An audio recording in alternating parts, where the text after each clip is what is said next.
Good afternoon, everybody. How you doing? Welcome to Deconstructing Christianity. I am your host with the most,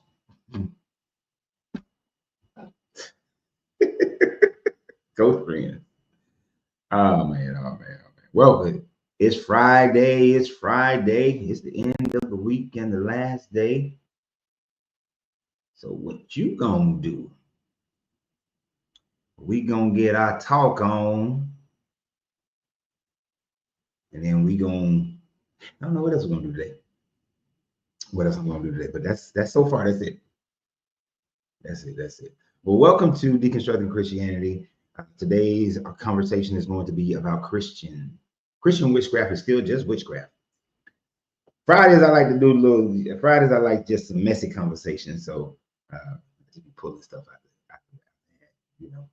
But I love the fact when Christians talk about other people out here practicing witchcraft without recognizing witchcraft by which they practice themselves.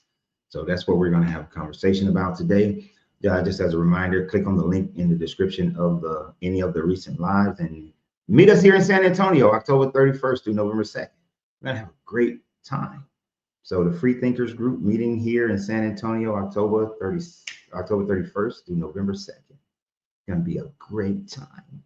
You know what? They never sent me an update for this on yesterday.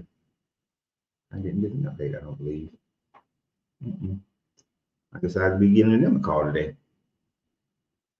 So I hope everybody's having a good day, getting yourself ready for an outstanding, amazing, bountiful weekend coming up here. I don't know what y'all doing, but I know what we doing. So today we're going to talk about witchcraft. I'm giving a few minutes for people to get on before we actually get into the conversation.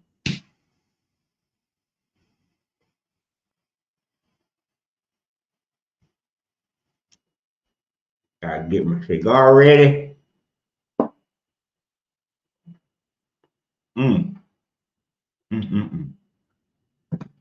wife went and got the good coffee. We found the good coffee. It was out for a minute, but then she found the good coffee. Nice. So, who's here today? Before we get started? Christians. Magic is bad. Then proceeds to try to do magic themselves. Exactly, Phil. That is exactly what we're going to talk about today. Exactly how Christians are hypocritical in when it comes to their witchcraft that they practice. It's interesting that back in the day, in the time frame that these people were walking around, Jesus was walking around supposedly in first century CE, first century BCE, all the way up through more modern times. Everybody respected everybody's magic. They respected everybody's witchcraft. If your witchcraft could work on them, they respect. They saw your witchcraft working, they went and they said, let me get some of that witchcraft. We got such a superiority complex now and such a hypocritical nature. People are sitting up here want to claim that other people are committing witchcraft when they themselves are practicing different forms of witchcraft. Now, I'll go ahead and say it.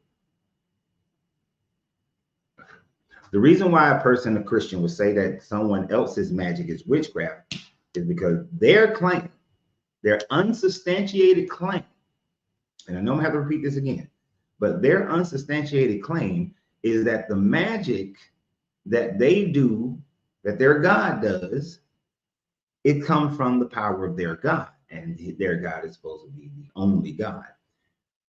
So any other magic that you do, no matter what the outcome is, if it's not coming from their God and it's coming from some other source, then it's evil, therefore it's witchcraft. Gone are the days when people respected other people's religion. Those days are over. Now it's my way or the highway.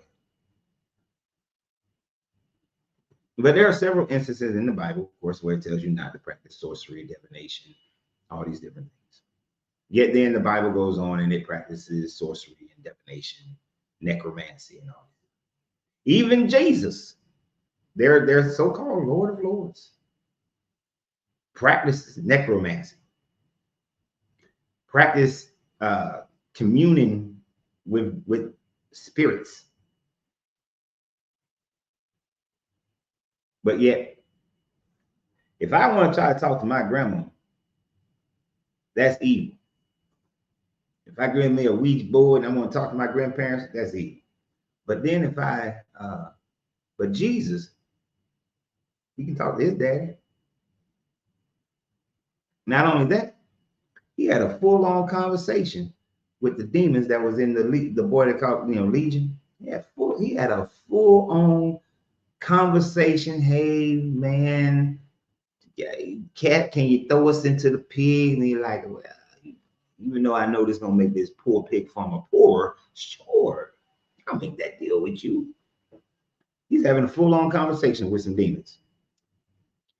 Go up for 40 days and 40 nights, and then no water, ain't had nothing to eat. And he up there having a conversation with the devil.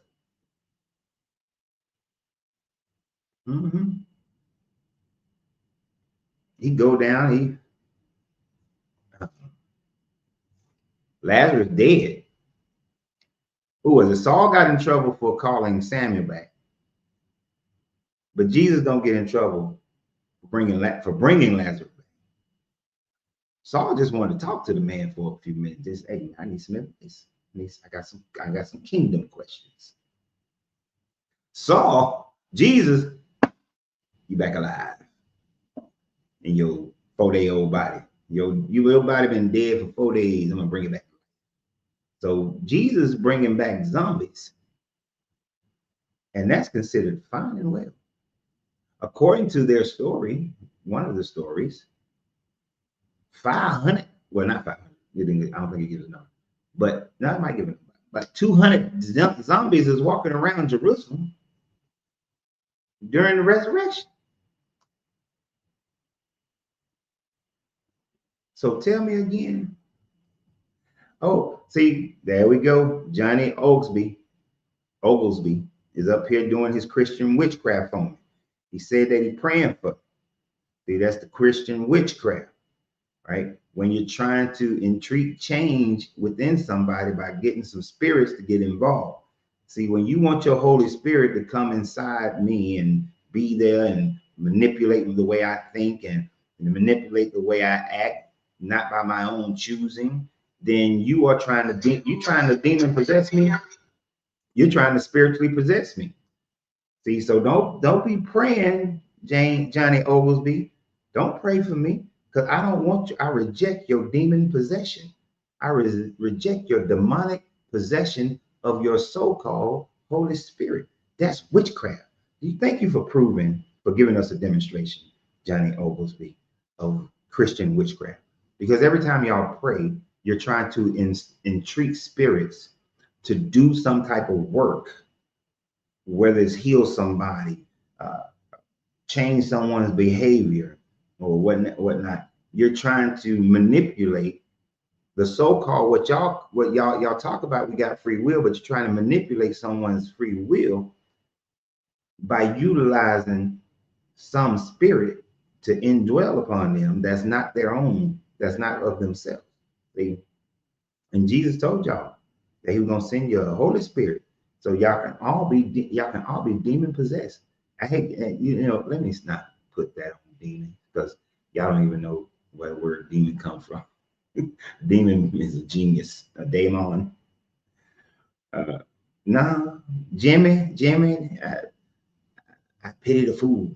I pity you, sir. Any grown ass man who still believes in a sky daddy and fucking somebody gonna get possessed by some spirits and somebody raising people from the dead and walking on water and splitting oceans and all that kind of stuff, raining down fire on some people and then killing the people in the process of that. Yeah, I feel sorry for you that you walk around knowing scientifically that 99% of the shit in the Bible is impossible, implausible, and untrue, but you walk around saying, "Oh yeah, that happened." He commanded the Red Sea the Nile River to turn into blood. which is an impossibility. Water cannot be transmuted into blood. That's magic. He threw down his stick. Aaron threw his stick down, and it turned into a snake. Y'all think inanimate objects like a stick, it turned into a snake. And you pity me. you pity me.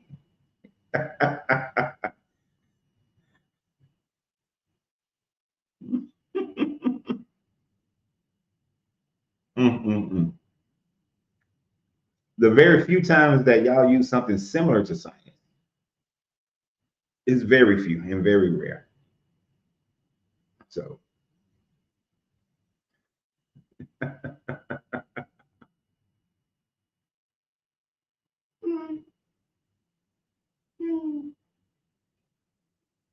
nah, bro.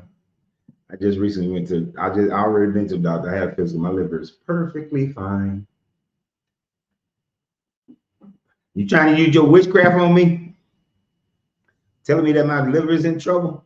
Jimmy.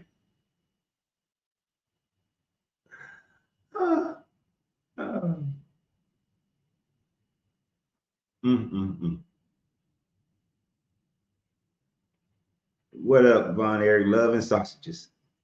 Love and sausages, exactly. How you doing? How you doing? Yeah, we're gonna go quickly on this one to the where I put the invite up here on Facebook and YouTube.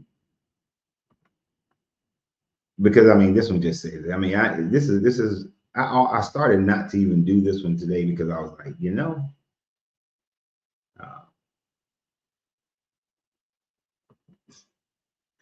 see, this is the stupidity of people.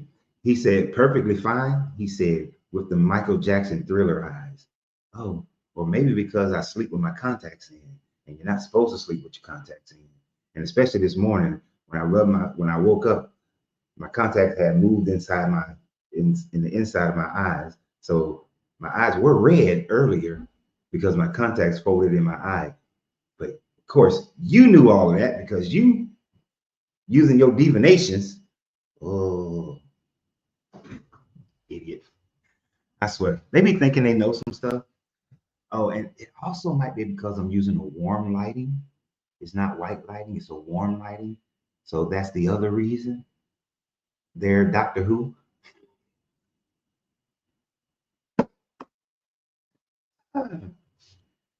This fool. So what he's talking about is that when when you have that yellowing in your eye, that kind of thing like that is a sign that you might have some liver problems.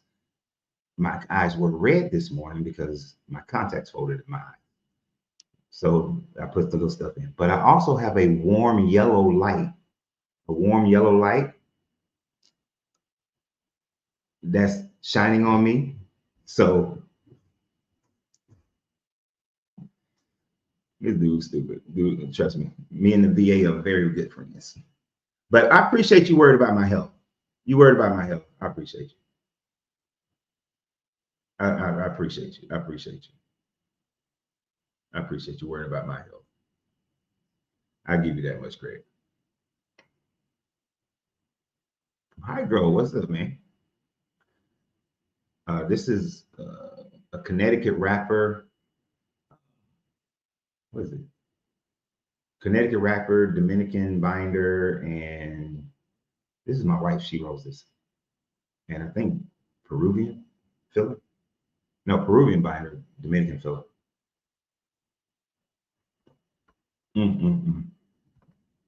What up, Nub?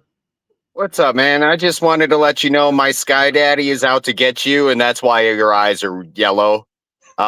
He's a god of destruction, genocide, sometimes child murder, but not really, like just testing, test of the emergency god system and all. Yeah. Yeah, an all-present, all-knowing God has to test us because he doesn't know if we're going to be obedient. Exactly. Great logic. Great It logic. doesn't make any sense. Got to test Abraham like you didn't know. You the one called Abraham out from his family, and then you still got to test the man. Just makes no sense. And then keep I performing think all he's this kind of a stuff. dick, honestly. If you look at it, he's just straight up kind of a dick. Very much so. And then to tell people that they can't use their little magical powers unless they use their magical powers with his name in it is some selfishness, you know. So you got people who were doing their little magic and all over the world, healing people and all kind of stuff. But if you ain't doing it in his name, then it's demonic and it's a violation, it's witchcraft. Just shows the narcissistic attitude and how much of a hypocrite this God is. Yep.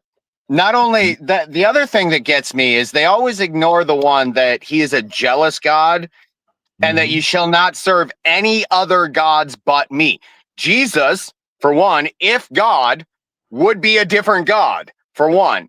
For two, jealousy, last time I checked, jealousy comes from directly out of fear. So by his own testament, he is a fearful God. Exactly. And you are absolutely right, because that is where jealousy, fear and insecurity, but insecurity is a type of fear as well. So yeah, it comes straight out of it. I'm not making this shit up. No, it's that God that made it up. I'm just following him better than they are. She got that pipe. Oh, yeah, you don't scream with that. What? It's tobacco. Oh, I didn't know. I don't know those things. I don't believe. But no. It identifies as tobacco. How's that? Uh-huh. Whatever, man. Not as thing. But yeah, this subject matter I always find interesting, because the Christian is always going to claim that what they believe, doing things through God, they heal people, the necromancy, all those things, that because it's done through their God, then it's a good thing. But when it's done based on somebody else's belief, then all of a sudden it becomes some form of witchcraft. It becomes something evil, and it only comes from evil powers, right? But if these people are able to achieve the same thing, then how powerful is your God? So here's the other one that gets me. Like that book tells you literally at the beginning of it, use the herbs of the field to heal yourself, or something very, very similar. For instance, and literally, I just got out of the vehicle where I'm working at this property. And when I say work, mind you, Christians, I'm doing my labor at no charge, because that's how Christians are supposed to do. I'm not a Christian, but yet for some reason I understand that better than they do. Nevertheless, just getting out of my conveyance there, see this plant right here? This is burdock. This is a medicinal plant. Burdock root? Yep, burdock root. Let me make it bigger so people can see it. And real quick, I only talk to one person at a time, Jimmy, so you're going to have to just wait if you want to wait. But I only do one person at a time. I'll make it quick, Jimmy. I know your God is jealous and, chomping at the bit. Anyways, so burdock root is a great medicinal plant. And we turn, and right here, now there's two varieties. You have one variety here, and you have two varieties there. Now they look very similar. They bleed the same. They do all the same things. But one of them is, in studies, has been shown to kill 99% of cancers. That's not me. That's medical studies. Okay, so look up the study. It's not my advice to anybody to take anything that I'm suggesting, because I'm not suggesting it. I'm informing. But nevertheless, if you look at it, these Christians will sit there and they'll pray for an answer. Meanwhile, they're throwing pesticides and herbicides on the very answers that the creator that they claim there put on this earth for us. Like it's literally the definition of fucking insanity. No, you're absolutely right. I remember when I first moved, when I first became a housemate with this one young lady, I was getting ready to cut the grass, and she practiced EFOP. But when I tell you this woman knows damn near everything about plants, that she drove me crazy. But I got ready to cut the grass. She was like, she yelled out, "What are you, stop! You're killing my medicine," and all this kind of stuff. And she would leave for like months at a time to go to different countries and learn about all the different plant life. But I can tell you what, the healthiest I've ever been is when her and I were roommates. That is the healthiest. And I wasn't, and that's not. I can't. When I was working out more and in the Marine Corps, I wasn't as healthy as during that time, and I wasn't even working out. But right, that woman, right, because what you're putting into you is much more effective than the environment that you're creating for you. Oh yeah, and she was just, she just every day she just had different things for me to take and all that stuff, and I would just take it. And it was brilliant. So, yeah, out in people's yard, you actually got things that will heal you.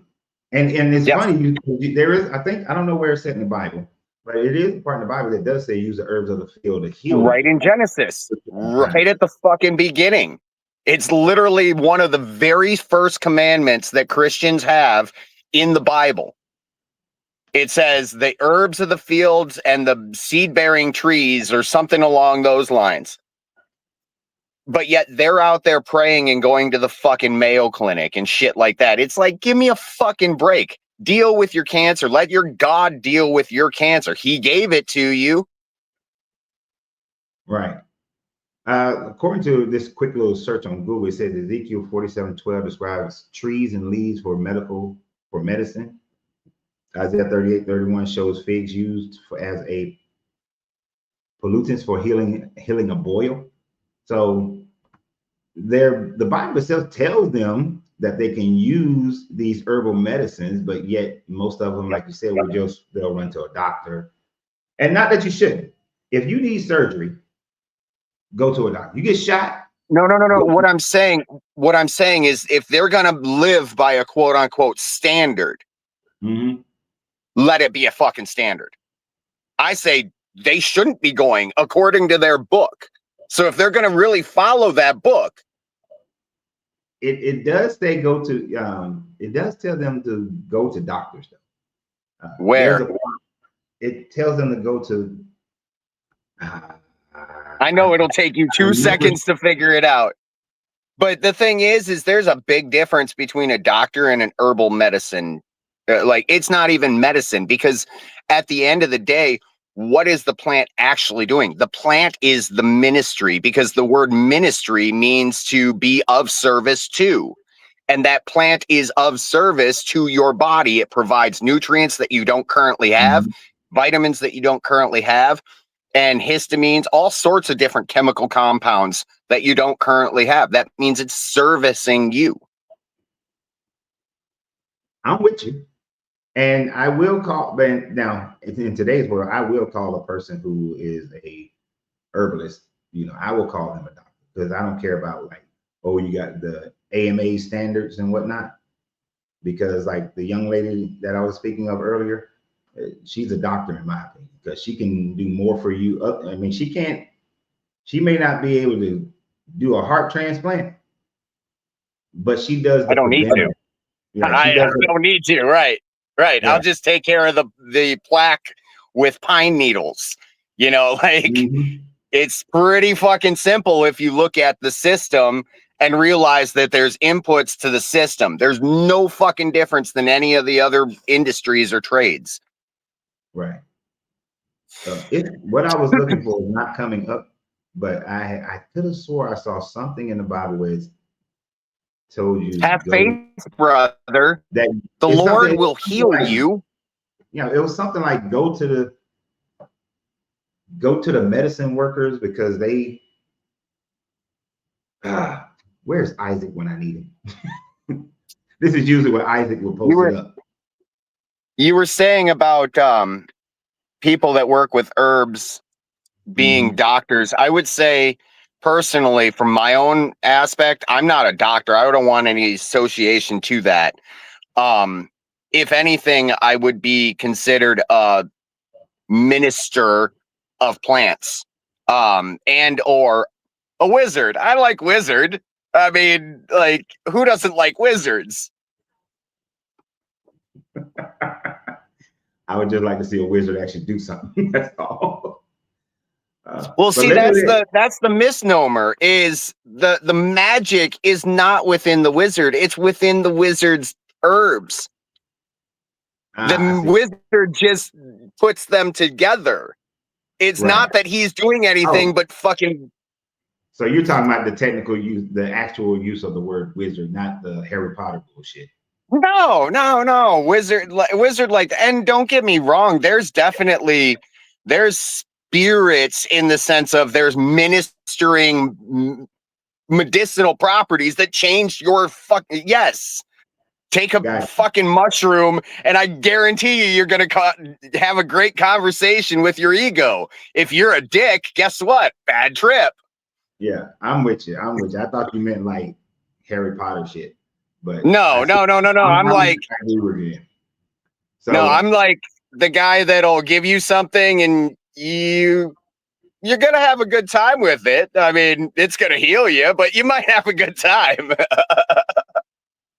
I'm going to let Jimmy get on here. I can't. Well, I would, if anything, I will close it with this. With your yellowing of eyes, with my God, conquering your body. If anything, you say nothing. I agree.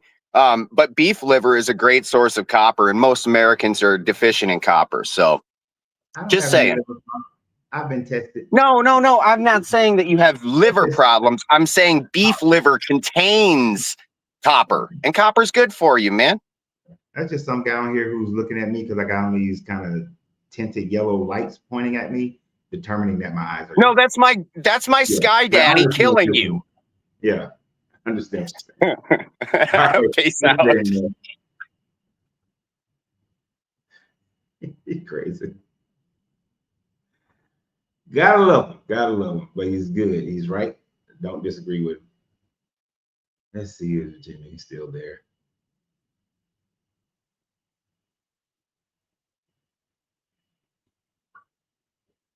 Jimmy. First, can I just say something real quick before we start this? Well, first, are you over 21? I'm 43. Okay. All right. So the first thing I want to say is, hey, caller, if you're still listening, please crawl back up your mom's legs and go. Hey, Jimmy. That's one very quick way of getting thrown off this show. We don't do personal attacks like that. I just had to get it in there, Devil. Why? That man didn't say anything that was like that towards you. No, he didn't. But are you a believer? Of course I am. And that's the personality, that's the traits of a believer. The cast disparaging comments towards someone, personal content, personal character assassination. You have this really disparaging outlook on what Christians are supposed to be. You see the people who go to church and who look at you with blank eyes. No, sir. You came on here as a believer, and the first thing you want to do is character assassinate somebody because you disagree with their personality or whatever. And I'm saying you're the example. Is that what Christians are supposed to be? Because Christian, if you go by your Bible, you're supposed to have patience. You're supposed to have forgiveness. You're supposed to have humility. You're not supposed to come out here and personally attack people and judge them. The word you're looking for is should, and I hate that word should. I'm not that kind of believer. What kind of believer are you? You don't believe in the Bible then? No, I believe that our Lord is the Father. Jesus died for our sins, but I don't believe I have to be nice to anyone. I am also a veteran too. Okay. I don't believe that we have to be nice to everyone just because, the Bible says so. And Anyone who disagrees with me can eat it. All right. And you know what? That's fine, because the personality of Christianity is more or less that way, which is why we have so many Christian atrocities that have happened. Like what? Oh, like The Crusades. the genocides that they've done, the slavery that they did, the burning, the witch trials that they participated in. Slavery. Go back to the slavery. What other part of the world wasn't doing slavery? What does that matter? Why is there always got to be where they did it? So is that an excuse? You're saying Christianity did slavery, but Yeah. Who else was doing it? So what? What does that matter? What does that matter? It doesn't matter. And if I was pinpointing Christianity as people who did slavery. Yeah, they did. Did they do it? Did they do it? Did they do Christianity? Did Christians do slavery? And the Bible says that they can anyway. But is Christianity a proponent of slavery? No. Then you haven't read your book. I've absolutely read my book. How about the Arabs? How about the Koreans? It don't matter what somebody else did. Why not? Because stop talking. No. Because I am not talking about them. I'm talking about Christianity. Now, if this channel was talking about Korea, then I'd be talking about Korea. If this channel was talking about Dahomey, then I'd be talking about how the Dahomey sold people into slavery. But I'm not talking. But that's not what the channel's about. What's the name of the channel? Let's address it. Damn. Why y'all always trying to throw off to somebody else? Can you tell me what slavery Christianity was doing? They did the chattel slavery that is expressly described in Leviticus 25, verses 44 through 49, where you go and you buy people from another nation and foreign nations, and then you own them as slaves, as property, and you pass them down to your children as property. I'm getting my Bible right now. Say that again. Leviticus what? Leviticus 25. Why do I have to go through this every goddamn day? Every day. Oh no. No. I mean, you're right. If we can address it, Deuteronomy, Leviticus. Leviticus what? 25. Leviticus 25:9. Nope. Here we go. Nope. Not 9. Not 9. Leviticus 25:44. 44. Yeah. Here we go. 44. Both thy bondmen and thy bondmaids, which thou shalt have, shall be of the heathen that are round about you. Of them shall you buy bondmen and bondmaids. What does that say? Yeah, from the nations around you, you may buy your slaves. You're reading the King James version. A bond, KJV for life, hashtag. I'm not even gonna get into that discussion. A bondman or a bondwoman is a slave. But you continue to read that. A bondman is a servant, not a slave. No, it's not. It's a slave. This is why it's hard to talk to people who read King James, because they don't understand the mistakes that King James makes and the mistranslation King James makes. What is that noise? Do you hear that too? Yeah. I thought it was just me. No, it's feedback every time I talk. My bad. I'm not doing anything over here. All right. So the King James is just a bad translation. But anyway, I know you're not going to agree with that, so I'm not even going to go into the argument of it. But a bondman or a bondwoman is a slave. And if you continue to read it, then you'll understand the context of how it is a chattel slavery. So you just read 44, but continue to read it down through 46. I'm reading it now. Mm-hmm. Moreover, of the children of the strangers that do sojourn among you, Of them shall you buy, and of their families that are with you, which they begat in your land, and they shall be your possession. Ooh, okay, I got you. And keep going. And ye shall take them as an inheritance for your children after you, to inherit them for a possession. They shall be your bondmen forever, but over your brethren, the children of Israel, ye shall not rule one over another without rigor. Okay, so I get what you're saying. However, this is the Old Testament. The New Testament made new rules. Not about slavery, it didn't. What? Where does the New Testament talk about slavery? Where does it make a new rule where slavery is outlawed? Where does it say no longer to own anybody? I don't know. When Jesus said, "Love those as you love yourself." No, yeah. That doesn't mean that you don't have that the institution of slavery goes away. You know what? That's a modern day interpretation. You know what Jesus said? Love those as you love yourself, and to this I give you a new commandment. Keep the commandments, and to those of you I give a new commandment. Love those as you love yourself. And actually, the exact one would say, love your neighbor as you love yourself. And in their time frame, your neighbor is your fellow tribesman, not your literal neighbor, but your fellow tribesman. So he was saying, love your fellow Israelites as you love yourself. Had nothing to do with anyone outside of your tribe. So what I'm saying is, Jesus came and said, keep the commandments, the 10 commandments, and then also love your neighbor as you love yourself. Mm-hmm. Okay, so what is in his commandment, which is the only rule that matters, according to Christianity, where does it say anything about slavery? They're still occupied by Rome. The world is still kind of messed up.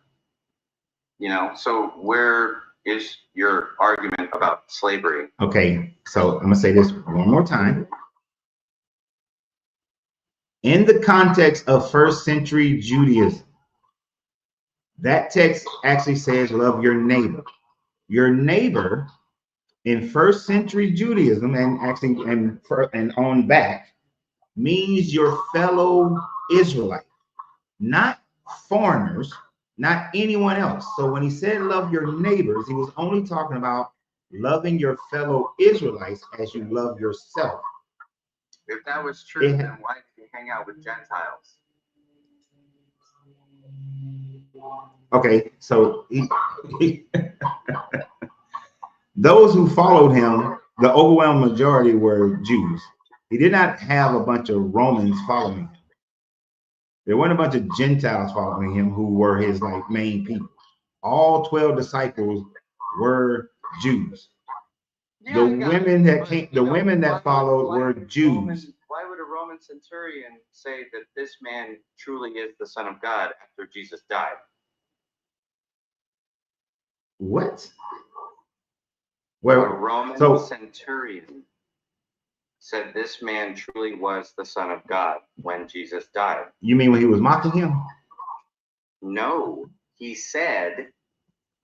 Oh, but you're getting off. Why are you jumping off to one thing to the other thing? Because you said Romans didn't follow him. They didn't. I didn't say no. It wasn't. I didn't say they didn't follow him. I said they weren't his people that he hung. You said he hung out with them. I said that a bunch of people followed him, but one of his disciples, Matthew, was a tax collector, who was a Hebrew. He wasn't Roman. He was a Hebrew. That was my point. My point was all the people who were close to him, those were all Hebrews. They were not Romans. They were not Gentiles. He still hung out with hookers who were Hebrews. The point of this was the fact of what neighbors meant at that time frame. Those people close, those are your tribesmen. Then you try to say that, well, he hung out with Gentiles. I'm just demonstrating he didn't hang out with Gentiles. There were Gentiles who followed him, sure, but he didn't hang out with Gentiles in the way that you're trying to make it seem. So,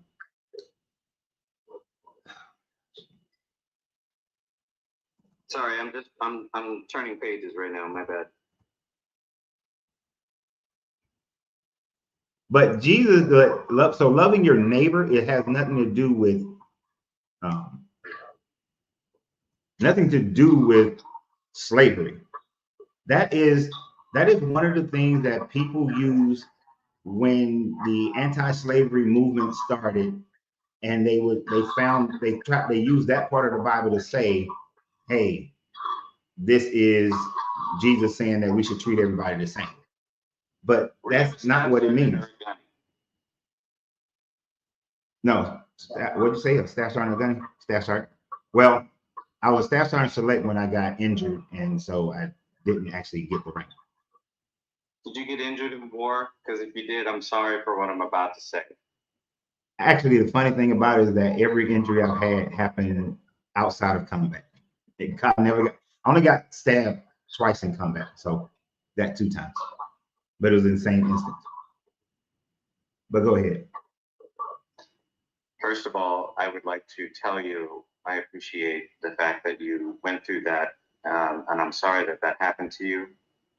And I'm glad you're still here, because even though we disagree right now, you're still my brother, because we're both military vets, and I would die for you in a heartbeat. Full stop. Indeed. Thank you. But I gotta tell you, you're absolutely wrong about this slavery thing. What the heck? No, Jesus never condemned slavery. Jesus never told you not to do slavery.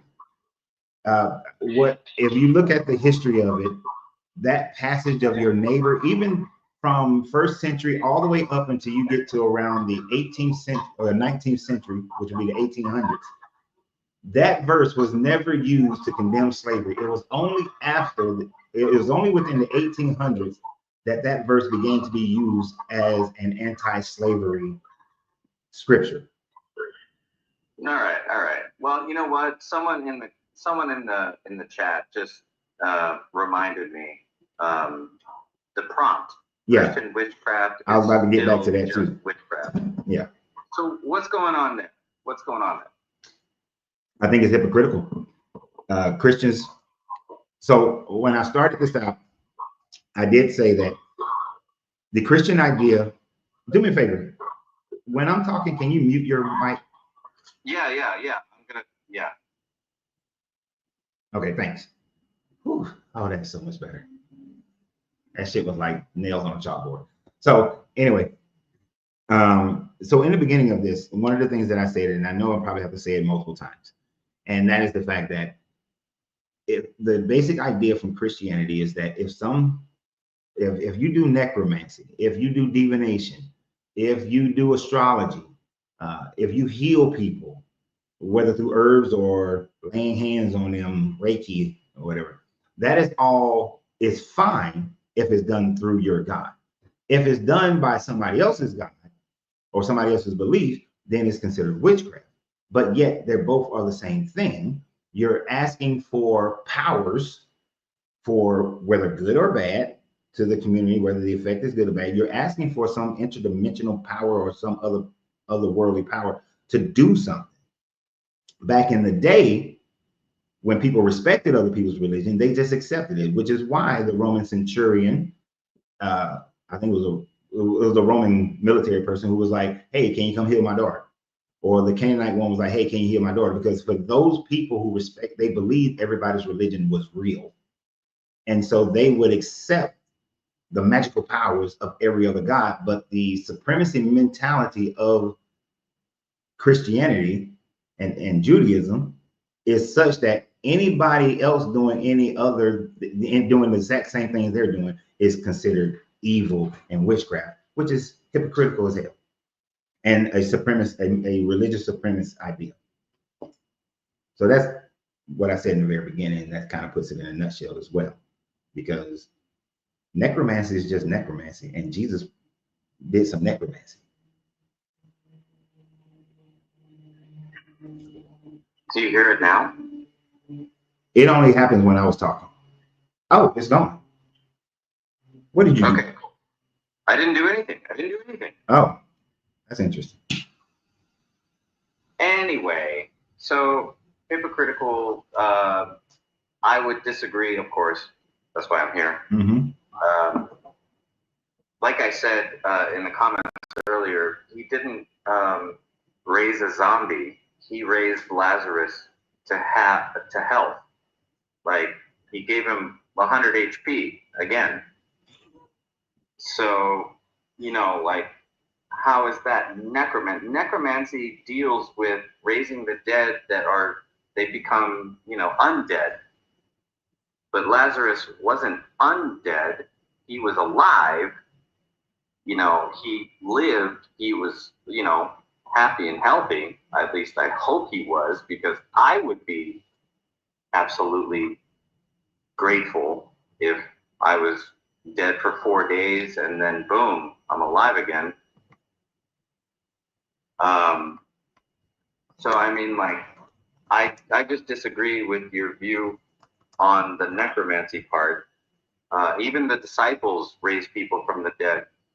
You know, and if you want to go back to the Old Testament, Elijah raised a little boy from the dead. You know, here's the bottom line. The bottom line is, do you trust what this book says? No. Yes or no? No. That's it. No. And if you do not trust it, that's fine. That's fine. You know, but some people do trust it. So to speak out against it is kind of like a dick move, you know? Like, really? Well, yeah. What branch of service did you serve in? Everything that you believe in is wrong. Are you gonna, like, let me get away with it? What? Let me ask you a question. You're a Marine. Yeah, and you are a Army. Thank you for your service. Yes, sir. And you said you were 40 something? 43. 43. So, as a 43-year-old American Army vet, do you think that if you speak out against Islam, that's a dick move? If you speak out against Saudi Arabia, that's a dick move? Or Afghanistan? Yeah, it is a dick move. You know why? Because I don't have enough ammunition to back up what I'm saying. And when I say ammunition, I mean 5.56. I got enough ammunition. M16 with a 203 grenade launcher, and I launch that jump bitch every day. I'm not allowed to have those kinds of weapons in the house because I drink too much. I mean it metaphorically. When it comes to this conversation, this subject matter, I got an M16 with a 203 grenade launcher. I got drones. I got F-18 Hornets. I got the whole shebang. I got an aircraft carrier in the backyard. You don't have an aircraft carrier. Metaphorically, yes, I do. Because the thing about it is that everything that I talk about on here, I will back it up with the information, and then and I have enough humility that if I am wrong, I will come back and correct it. Or if somebody is right about something, I will give them their flowers. So I don't think it's a dick move if you disagree with something that you speak out on it. You pledge, and you and I, and this is very relevant right now in our country. You and I gave an oath to the Constitution of the United States, right? Hell yeah. We didn't give an oath to a religion, a political party, a congressman, a senator, none of those things, but to the Constitution, which guarantees freedom of speech, that guarantees an ability to disagree with one another and disagree with the government. That's incorrect, Marine. Who did you pledge to? No. We took the pledge. I keep the oath absolutely every single day. However, the Constitution, the freedom of speech, is against the government.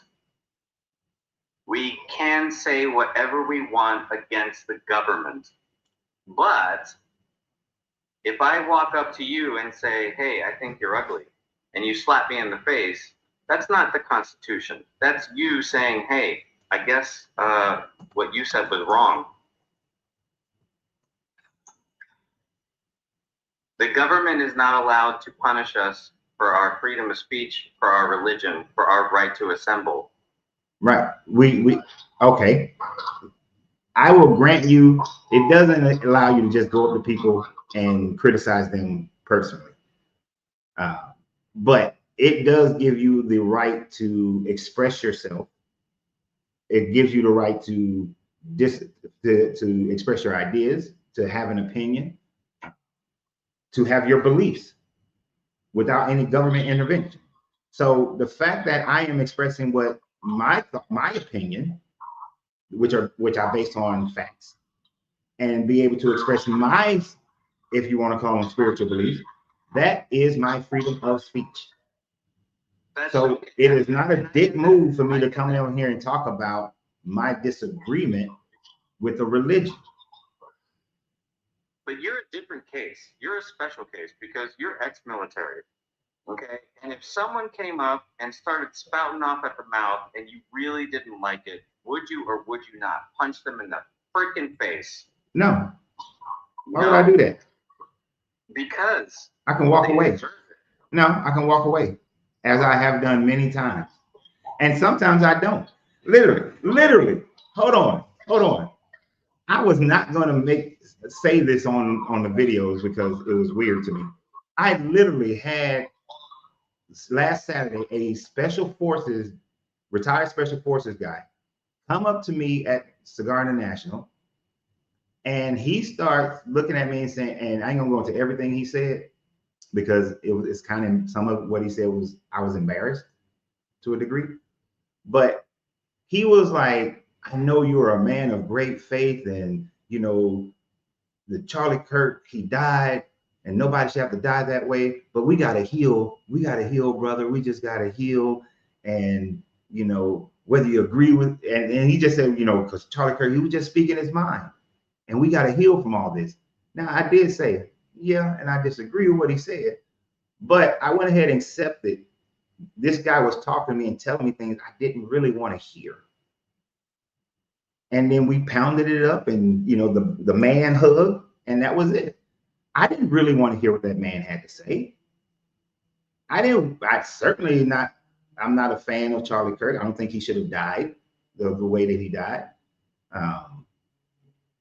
But I'm not a fan of his, but I do respect the person's ability to be able to get out there and talk.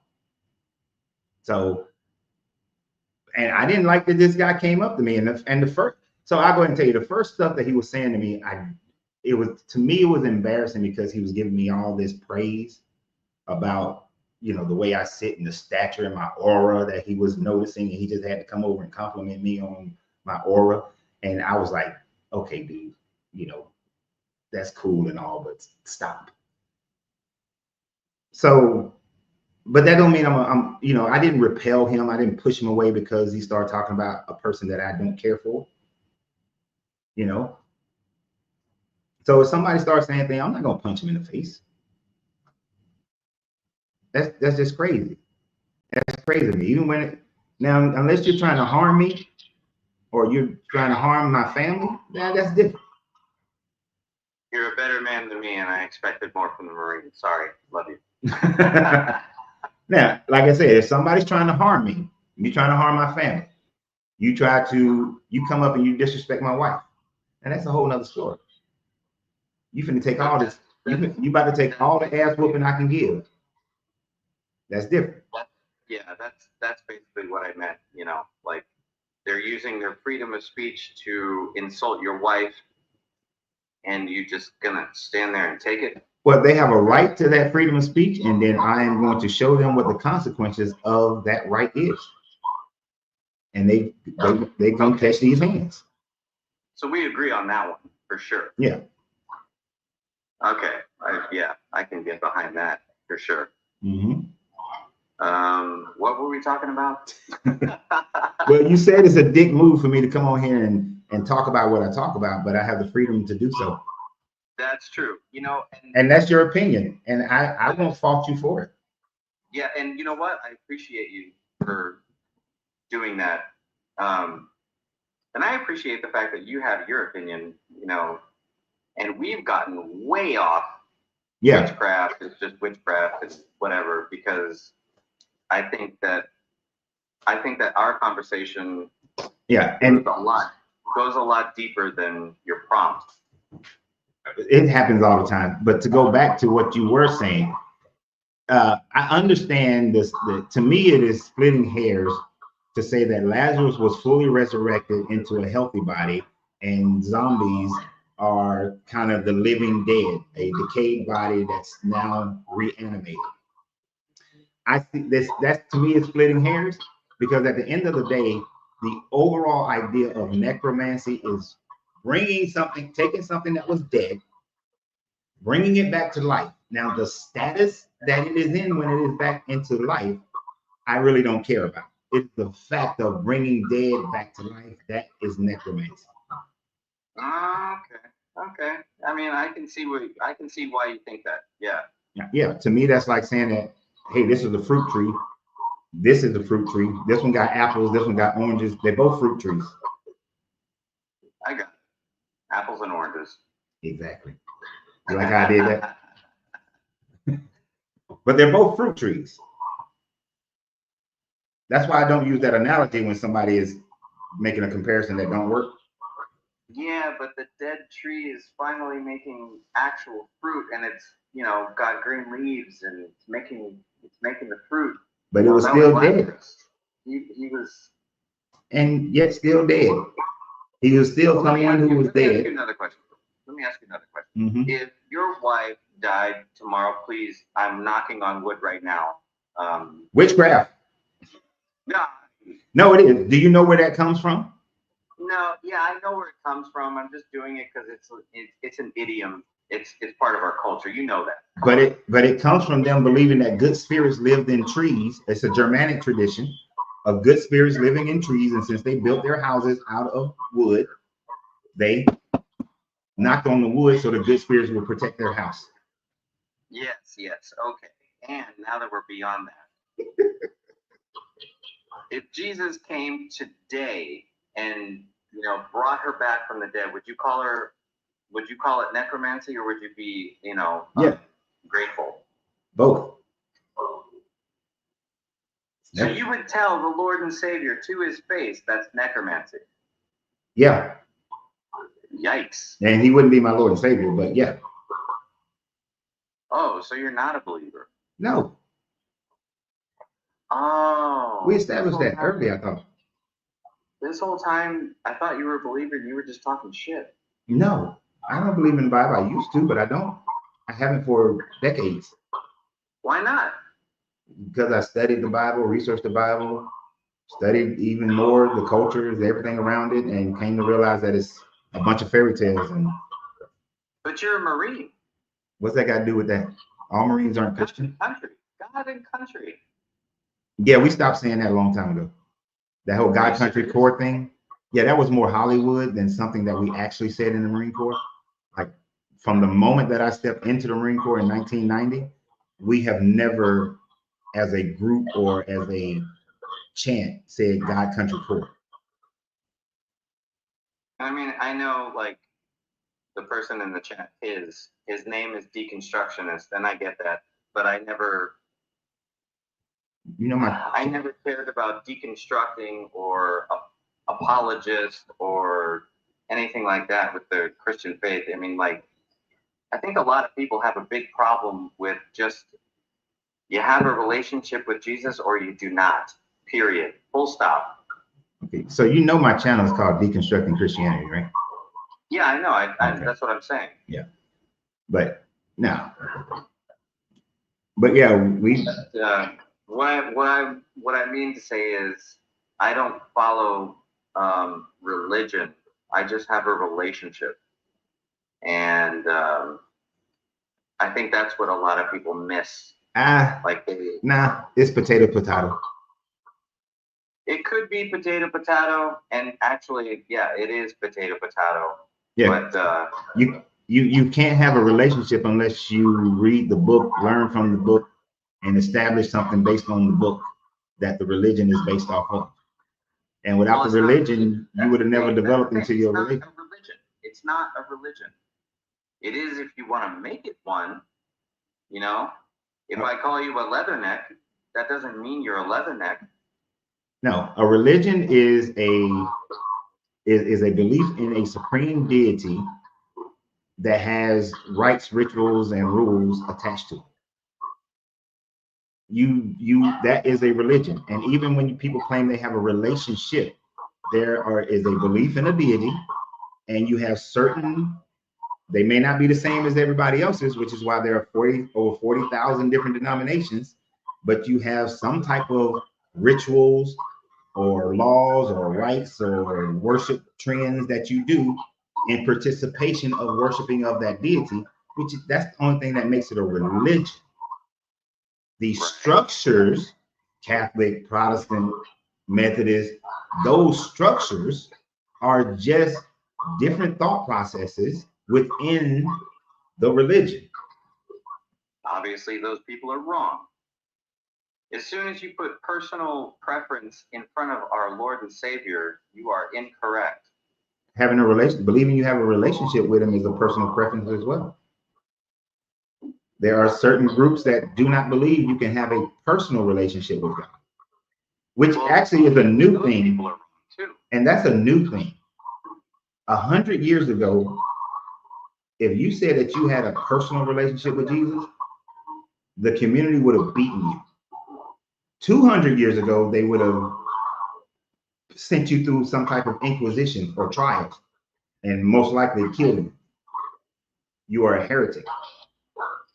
So it changes it constantly is changing. I gotta address this guy, Lewis Cock, in the chat.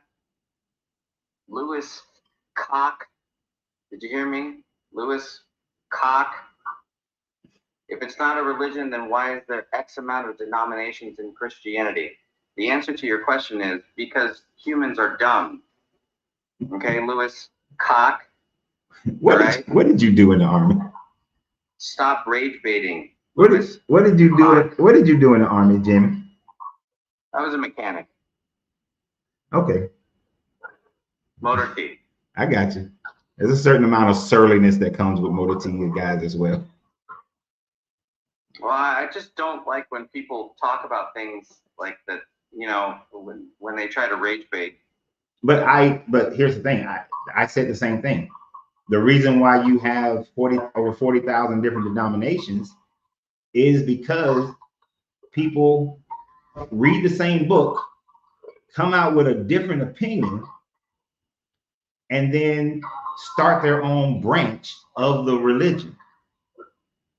Yeah, and even those in these last 30 to 40 years where relationship became a thing, that is another branch of thought from reading and following the same religion. And that's all it is, a branch of thought. It's a real shame. It's a real shame because, you know, I mean, the information is real, but people interpret in not a real way. And I think that's what gets skewed. But you're doing the same thing. How? What do you mean? Okay, so that was my whole reason for explaining, because you say you have a personal relationship with God. 200 to 300 years ago, you would have been tortured and killed for heretical thoughts for saying that, because having a personal relationship is a 20-30 year new branch of thought in Christianity. So yeah, you're doing exactly what the Baptists did, what the Methodists did, what everybody else did, is to read it, interpret it however you interpret it, and then run with that and tell everybody else they're wrong. Also, 200, 300 years ago, people threw stones at their own shadow and died of old age at 25. You know, like, it's not the same anymore.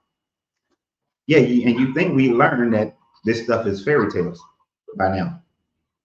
I don't believe it's fairy tales, but that's just my personal belief. So you believe the Red Sea was split? Yes, I believe that. Okay. I believe the Red Sea was split. I believe Jonah got swallowed by a whale. I believe that Elijah, or I believe that Enoch didn't die. He got caught up by God. I believe Elijah got caught up by God in a chariot of fire. This is crazy stuff. Yeah, it is, because there is not one whale that has ever been in existence that could swallow a human. What are you talking about? You know how big a blue whale is? And do you know that the throat aperture for a blue whale is too small to swallow a human? They would choke and spit the human out immediately. Yeah, well, with God, everything is possible. God, there it is. There, God's magic. God's magic. God's witchcraft. I know you were waiting for that. I know you were waiting for that. God's witchcraft. There that part is.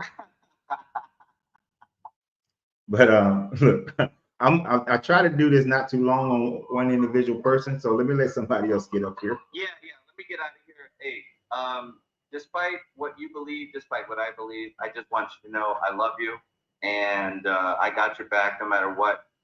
So take it easy. Take it easy as you can get it. And you have your 100%, right? Yes, sir. All right. I always make sure my veterans get their 100%. Yes, sir. So as y'all would say, hooah. And as y'all would say, rah. All right. Talk to you. All right, later. Later. Okay, I'm doing better at the, I think, if I can hit the right button. Oh gosh, what am I hitting? At getting, shit. I wish this put this in order. I think it goes this person, like, shit. I think it goes, this is the order that people signed on. Okay. You know, when a person gets off the channel, it should get rid of their requests. It makes me think all these people are in the request box. But I guess they give up and they leave. Oh, well, they gave up, they left. For all those who don't know, I do one person at a time. I do not have 11 people on that. I don't do that.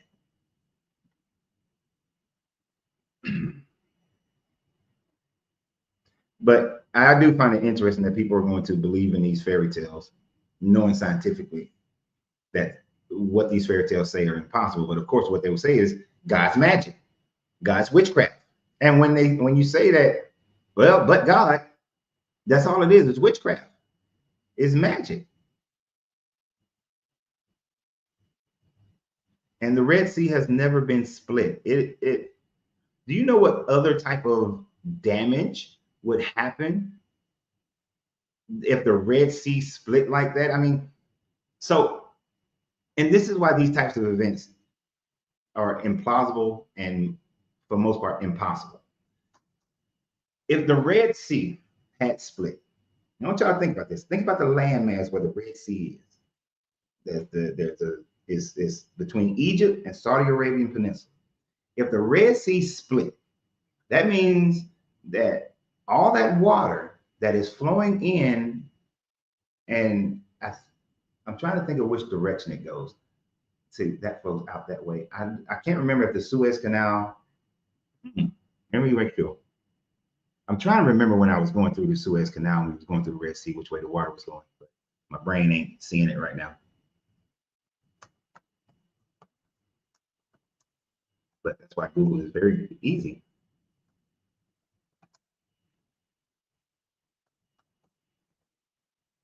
All right, because I want to make sure I say this the right way, not be the wrong way. Okay, that's what I thought. I thought so. So the Red Sea flows south, right? So that means the Red Sea is being fed, right, by now since the Suez Canal, by the Mediterranean through the Suez Canal, but also the other rivers and tributaries that flows into the Red Sea. The Red Sea flows south, down into the Indian Ocean. I don't know if the Arabian Sea is right there or not, but down through the Arabian Sea, Indian Ocean. If you split the Red Sea, all of the land masses north of that, because the Mediterranean is still flowing in, the rivers and tributaries are still flowing in, those areas would have flooded. All that part of Egypt, Saudi Arabia up there, Sinai Peninsula, all that's being flooded. There would have been this big, huge flood that would have happened. But we don't see any of that. If it's being split, then no water is flowing south. So it would have been a continuous land coming up and being seen. And none of that would have, so you wouldn't have saw any of that.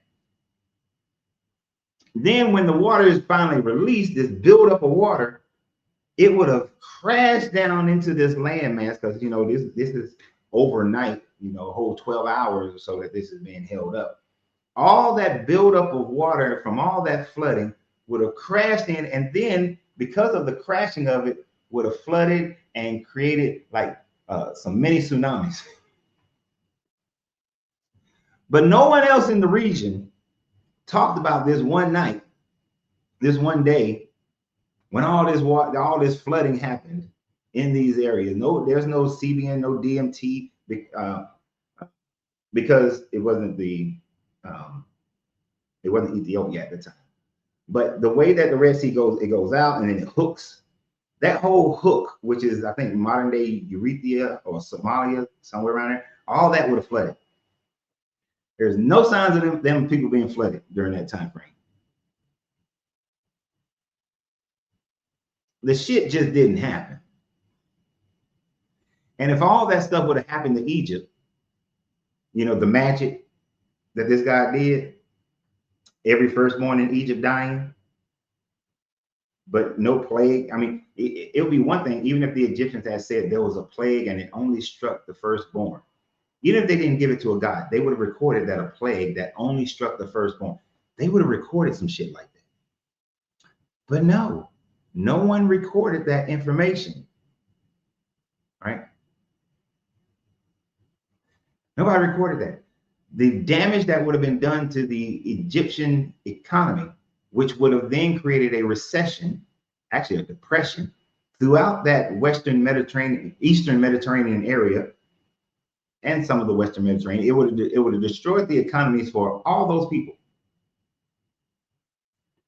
Ain't nobody said nothing. As if anything, the Mediterranean prospered during that so-called time. And yet these grown people, they believe in this. They believe in this. And they believe this witchcraft happened. It is witchcraft for a grown-ass man to be swallowed by a whale. It is witchcraft that a grown-ass man can live in the belly of a whale. Where's the oxygen? Because when a whale breathes in and out, the oxygen goes into his lungs. The oxygen doesn't go into the whale's belly. So where is the oxygen that Jonah would have been able to survive on? No oxygen goes into the belly. Like, if you just get a little bit of oxygen going down your esophagus, your ass start choking and them tears come running out your eyes.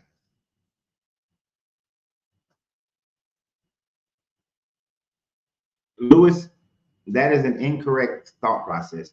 That is something that Christians, Bible believers say. The Egyptians recorded many of their defeats. They recorded their defeat by the Hyksos. The Hyksos took over northern Egypt. They recorded it. The Assyrians took over northern Egypt. They recorded it. They recorded when it is very well recorded when they suffered defeats. So this idea is just something that's been propagated. Is propagated the right word?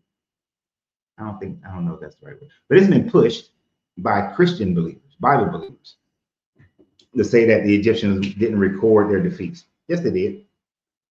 They couldn't even look. Egyptian cover-ups are not even that great. They tried to cover up the reign of Hatshepsut and Akhenaten, and they failed to cover up just people who lived. And we know they tried to do that. That Tutankhamun tried to cover up Hatshepsut's reign.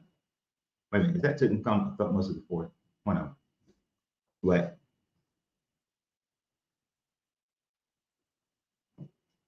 Yeah, and this is the excuse that they try to use in order to justify their story. But it's not even and it wouldn't even have just been an Egyptian story, right? You got to think Egypt for thousands of years, especially in the Nile Delta region, was one of the most profitable places in the Mediterranean. This is why the Greeks wanted it. This is why the Romans wanted it. This is why the Greeks were able to build the Egyptians were able to build their empire. This is why the Hittites wanted it, the Assyrians, everybody else. Because for trade, it was the spot. So everybody would have been affected in that region if Egypt had suffered through these magical tricks of hail falling down and killing all the animals after all the animals had been killed by boils and disease first, and then somehow there's some more animals still left to be killed.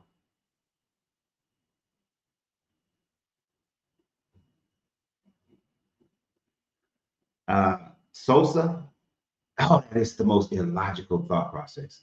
And they love that one too. Christianity is the only religion that is questioned and hated to this extent because it is true. No, because if you actually were to look around, you'll find out that Islam has just as many people who are talking about it. And so does, and Judaism has just as much. But because people are talking against something, even in large numbers, does not mean that it is true. People speak against fascism. Does that mean fascism is the right form of government? People speak against Mustache Man. Does that mean Mustache Man was the right leader? In America, when I was growing up, we spoke heavily against communism. Does that mean that communism is the true government we should follow? You see how that logic doesn't make any sense? Sir, that is the only comment you replied to. Why is that? Because that's the only one that I saw of yours. I got TikTok over here, I got Facebook and YouTube over here. I'm gonna miss 80% of the comments, dude.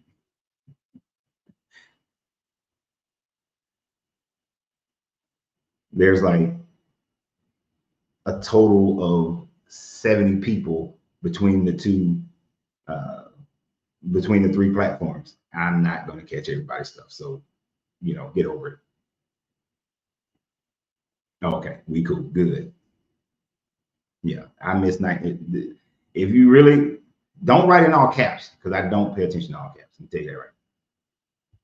But if you really want to get a point out there, I know this is tedious, but I know I do it when I'm on other people's podcasts. I will repeat the same goddamn statement about 5 or 6 times if I really wanted it to be something to me.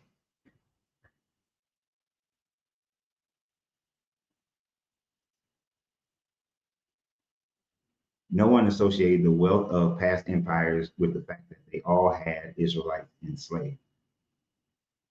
It depends on what empire you're talking about. The Egyptians never had Israelites enslaved at the level by which you're talking about, that the Bible describes it.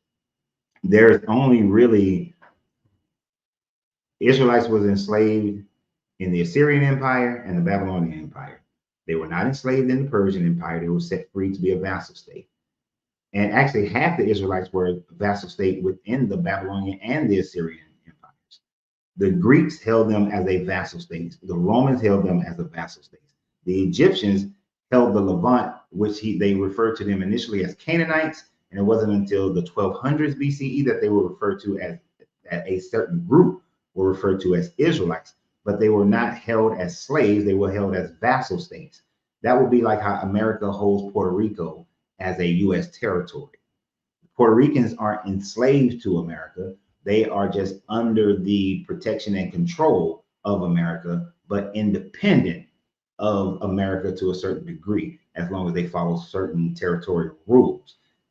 Israel, the Israelites, for the most part of their history, were simply vassal states of other cultures. It is not that they were slaves. Now, slavery revolved around everybody. Everybody could have been a slave in their own country or in someone else's country. But the 600,000 enslaved men in Egypt that left in an Exodus never happened. That is a made-up story. As a matter of fact, you don't even hear of an Israelite until 1204 with the Merneptah stealing. So there's nothing in Egypt history that demonstrates Israelite slavery during any other time prior to that. And as a matter of fact, during some of the time frame that's supposed to be of Joshua and them being in Egypt, that was during the time frame that the Hyksos controlled northern Egypt, not came there as suffering people who then went under the Egyptian government, but the Hyksos who came there because of a famine, they came in and conquered northern Egypt and reigned for like 160, 180 years. So there's a vast difference.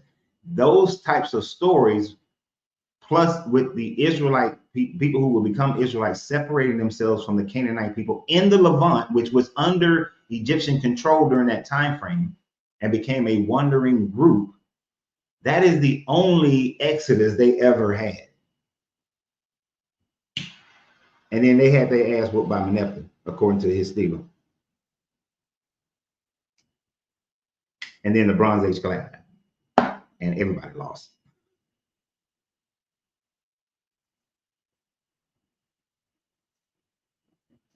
So that's why I say these stories are fairy tale, because when you actually look at history, you come to realize that there were no, I ain't gonna say zero Egyptian, no Israelite slaves, but there was no such thing as an Israelite slave during the time frame that the Exodus happened. Because yes, I'm gonna say there was no Israelite slaves during the time frame of the Exodus, because there was no such thing as an Israelite during the time frame of the Exodus. It was an unknown quantity. They were Canaanites. Were there Semitic slaves? Yes. Were they in the number that they claim? No. But Semitic just means you're of a common language. So you could have a Hittite slave. You could have a Jebusite slave. You can have any slave. You can have a Canaanite slave. They are Semitic.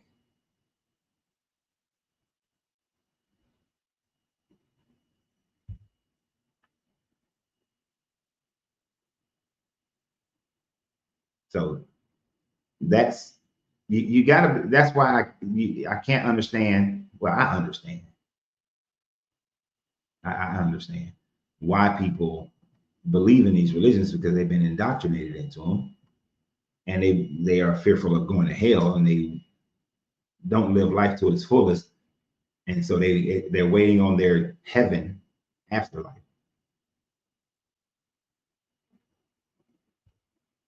But you have to, so back to the subject matter to a certain degree, and still sticking in this Exodus story.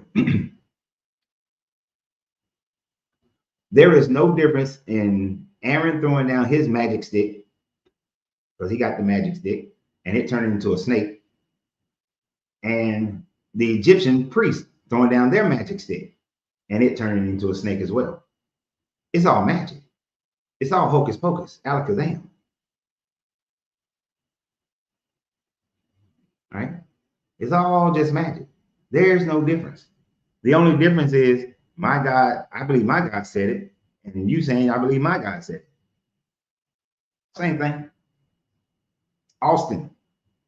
Hey, sir. How are, good day to you, sir. Good day. Are you over 21? Yes, sir, I am. Good. And are you a believer? I've been listening to you and soaking it all in and trying to get your vibe before I even push the button. So, you know, I appreciate that. You know how many people get on here and be like, so what are we talking about? Well, yeah, I've had to learn my way too. I've made my errors in the past. Yeah. When you just said the hocus pocus and one threw down a stick and the other one threw down a stick, this doesn't have to do with the Bible so much as communicating with people that only communicate a certain way. Like the Egyptians, they thought their gods were that, so God tried to talk to them and their gods. You know what I mean? It's like if you think that turning your stick into a snake is powerful, well, look what God can do. I don't think that's the way God wanted to present himself. He was just dialoguing with the Egyptians. I would counter that. Okay. With, before Moses even got to the Egyptians, do you remember what happened with him at the burning bush? And then it happened again when he first met with the other Israelites before he went to Pharaoh. Before he went, yeah. How did Moses prove that he was from God?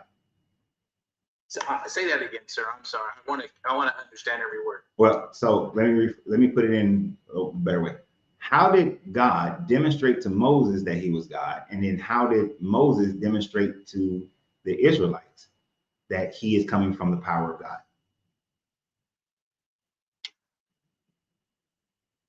So, do you remember the story?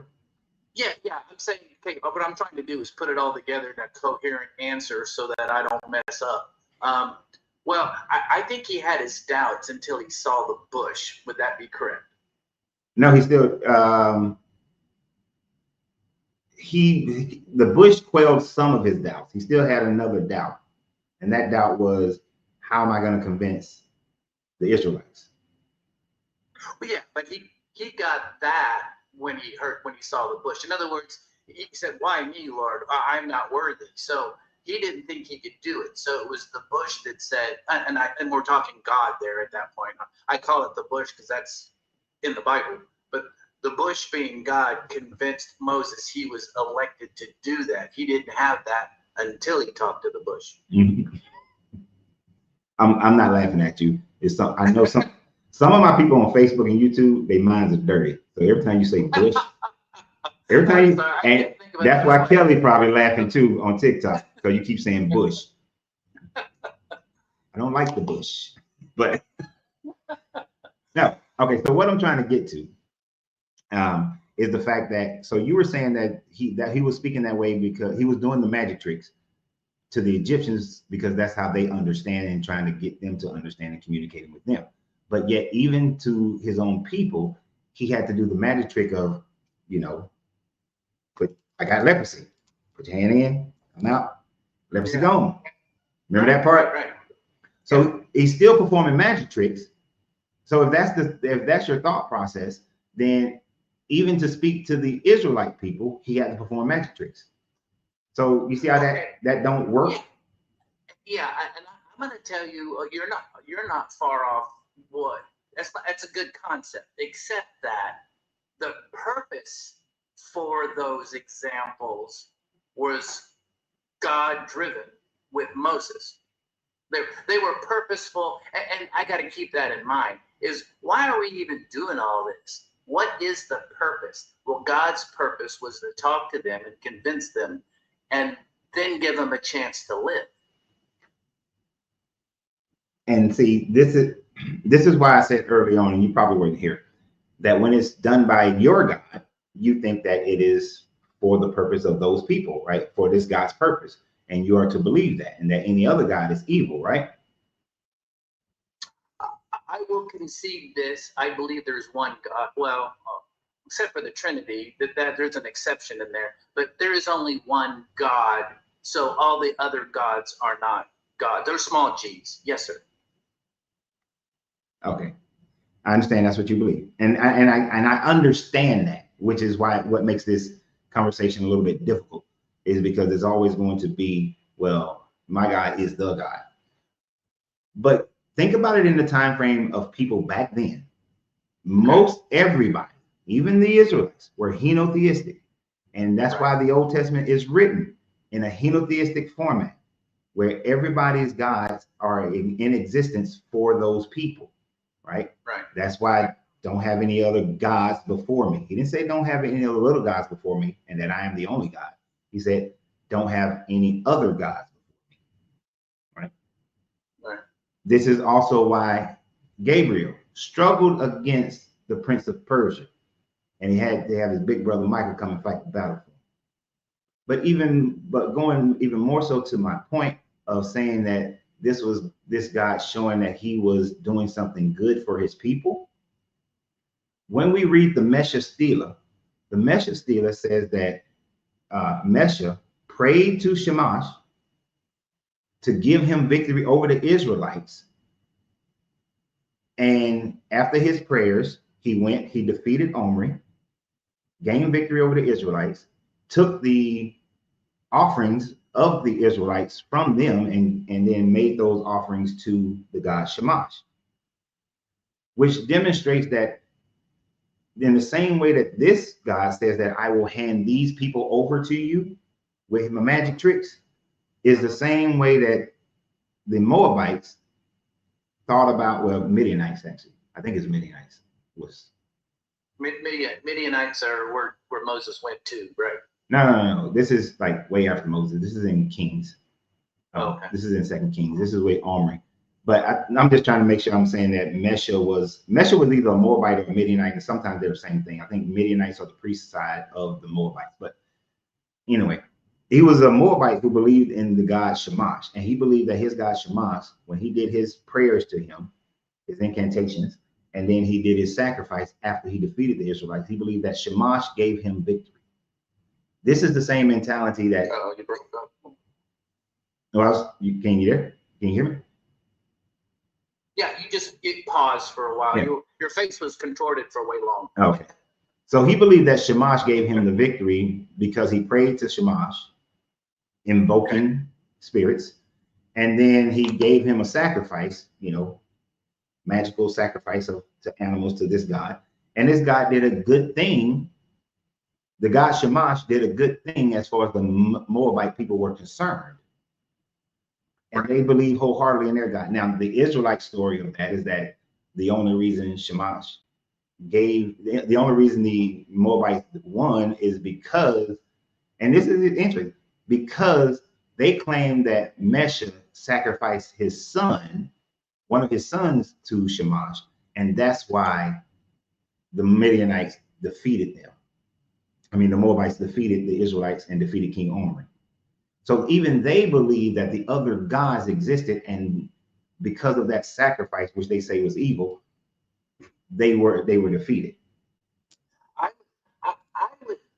Now you got to understand, putting all this together is difficult unless you just in it all the time. But this is what I would ask you: when the Israelites were defeated, like they were in the Mesha Stele, what was the relationship Israelite had with God at the time?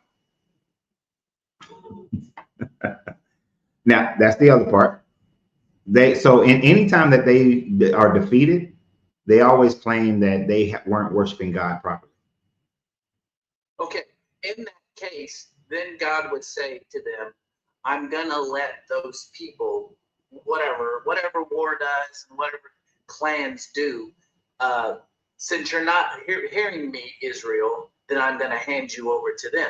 So I would just say, in that, while you're doing that, I believe God does use other strengths, even wrong strengths, to make his will be done.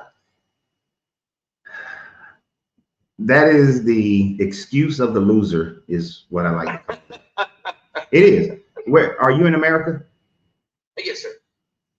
So whether you agree or disagree with the rhetoric, over especially these last 10, 20 years, well, you probably heard it over your lifetime. I know I have. The rhetoric in America has been, look at how the country is falling into disarray because we are not worshiping God correctly. Right, I would agree. Now, that is I don't want to take accountability, victim bullshit. If things are falling in disarray in America, it is because of the wage gap. It is because of corporate greed. It is because of systems that are in place to marginalize people.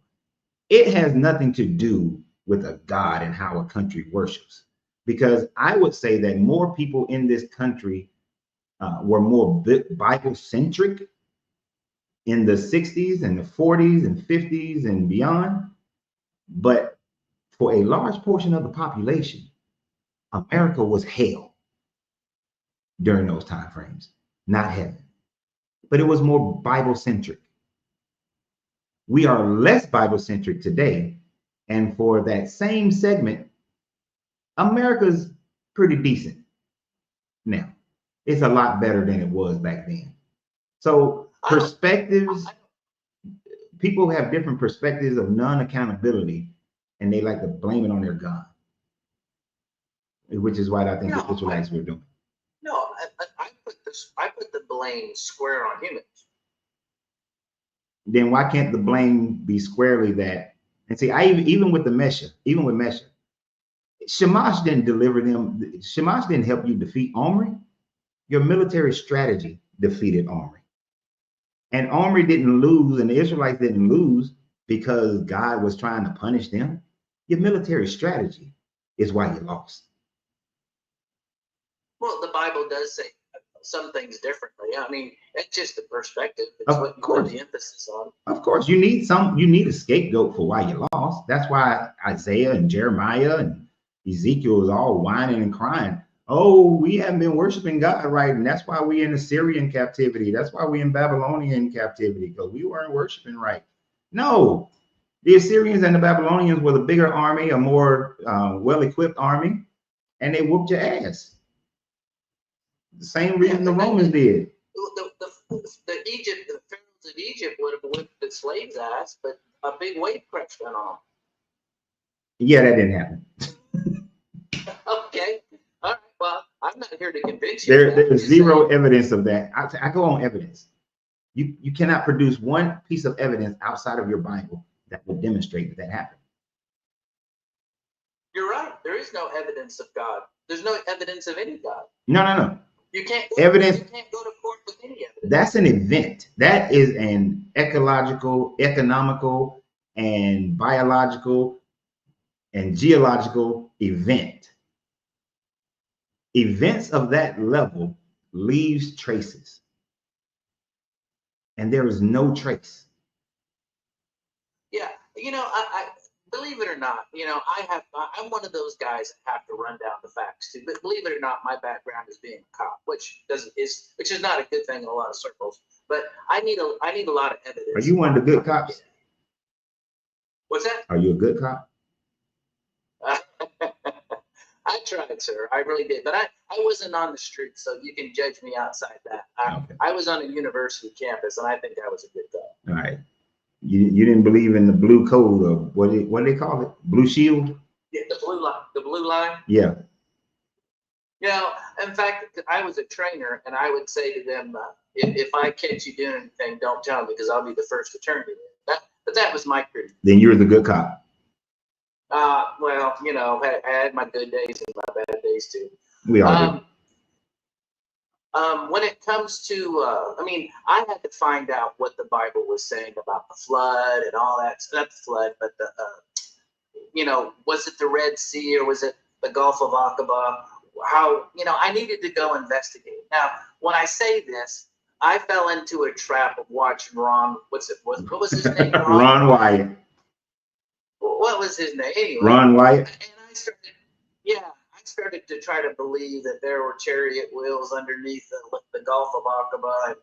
But the one thing I did learn from all that was that in that area, King Solomon built pillars on each side of a body of water to tribute where the lake, the water did its thing, where the Gulf separated. And I believe that was recently taken down. And I think people are getting rid of all that evidence. Well, King Solomon building pillars, there is not evidence that it actually happened, right? Okay. Yeah, right. Because Solomon would have been almost 500 years after the so-called events happened. So that doesn't mean it actually happened, because 500 years later, somebody builds a monument to it, right? Well, then nothing is valid. I mean, if that's your argument, then there are no facts. It's only what you can taste and see. Then no. So like let me give you an example of how people in the time frame that something happens builds a monument, and then it is more acceptable as fact. When Titus defeated Jerusalem, when he defeated Judea, right, conquered Judea, he immediately built his arch, right? I'd say ark, but I meant arch. So his arch, if you go to Rome, you can see Titus's arch, and they got like them running off with the menorahs and all this type of thing. So he built the monument right at the time frame that it happened. So that establishes it more as something that happened instead of somebody doing it 500 years later, right? So that's what your contention is that didn't happen because there's just not enough artifacts to say things in the Bible happened. Well, there's zero. The Exodus have zero artifacts, have zero contemporary writings. How old are you? I'm 60, sir. Okay, so you're 60. So you know, as a 60-year-old, that when America goes through a recession because of how America is beneficial to so many other countries, when we go through a recession, it affects other countries, right? Right. So those other countries record the recessions that they're going through, which validates the American recession. Okay. If the Nile turned to blood, and it's not just the Nile, it says all the waters in Egypt turned to blood. That's all the waters. All the firstborn died. All the cattle died twice. Then you had the frogs, and you had the boils, and you had all this other stuff that happened. All the wheat, which they supplied the majority of the wheat for the Eastern Mediterranean and some of the Western Mediterranean. They were the major suppliers of wheat. No one else. So would you agree that other countries, surrounding countries, would have also went into a recession? Yeah, but If that happened. We're accounting for that when Joseph went there and at God's behest and stored up 7 years of grain. That was before the Exodus. That was 200 and some odd years before the Exodus, according to the story. Right. Okay. So you want to go a little bit later, after the event of saving up the 7 years of wheat. No, it's way later. Joseph really doesn't have anything to do with the Exodus in regards to that. So okay, if all those things happened in Egypt during Moses' time, which is 200 and some odd years, well, yeah, it's about 400 years after Joseph, right? So I don't agree. I don't agree that that's 400 years. No, I mean, I have a different thought on that. How can you have a different thought when that's what it was? Well, the covenant is when, starts with Abraham and it goes to Moses, right? The 430 years. So if Joseph's father dies somewhere in the middle, which is about 215 years, then there would only be 250 years left between that and when Moses got the law, which ends the covenant with Abraham. Okay, but Exodus 12 and 40 says that the Israelites sojourned in Egypt for 430 years. So this ain't me. This is what the Bible says. Well, just without bringing it up. I mean, I will if I need to, but 430 years is when Abraham is given the covenant by God, and Moses receives the law at 80, and that's 430 years. Let me go to a timeline real quick. Let me go find a timeline. Because, I mean, you may be right. But when if I type in time frame between Joseph and Moses, the immediate answer comes up. The period between Joseph and Moses is estimated to be roughly 400 years, according to biblical calculations of the Israelites spent in Egypt, while Joseph lived with his family. But is it a fact? So that has nothing to do with Abraham. Is it a fact that Abraham starts the covenant and Moses ends the covenant. Would you say that's true? Well, ends the covenant? No. I mean, he Well, gets when a, Moses he got the established, law, he when Moses reestablishes, got the law, yeah, he establishes the law. But what does that have to that do? was- But the time frame between Joseph and Moses is 400 years, roughly about 400 years. well, maybe it's new to the argument, but I have, I've done my math, and you can disregard my math, but I think between Abraham and Moses is the 430 years. That's the covenant. The covenant states that when you get the law, that's the fruition of the Abraham's covenant. Okay, so it is in contention. There is debate about that time frame between Abraham and Moses being 430 years. But when you look at Abraham being born around 2166 BCE and Moses 1526, that's 640 years. Right. So I'm gonna pull up mine. So I let me just say what I've done. I am such a hard-necked person that I pulled up every biblical number of years, and I have it written down, and I put it in a spreadsheet, and it would be hard for me to be changed on what that is. okay.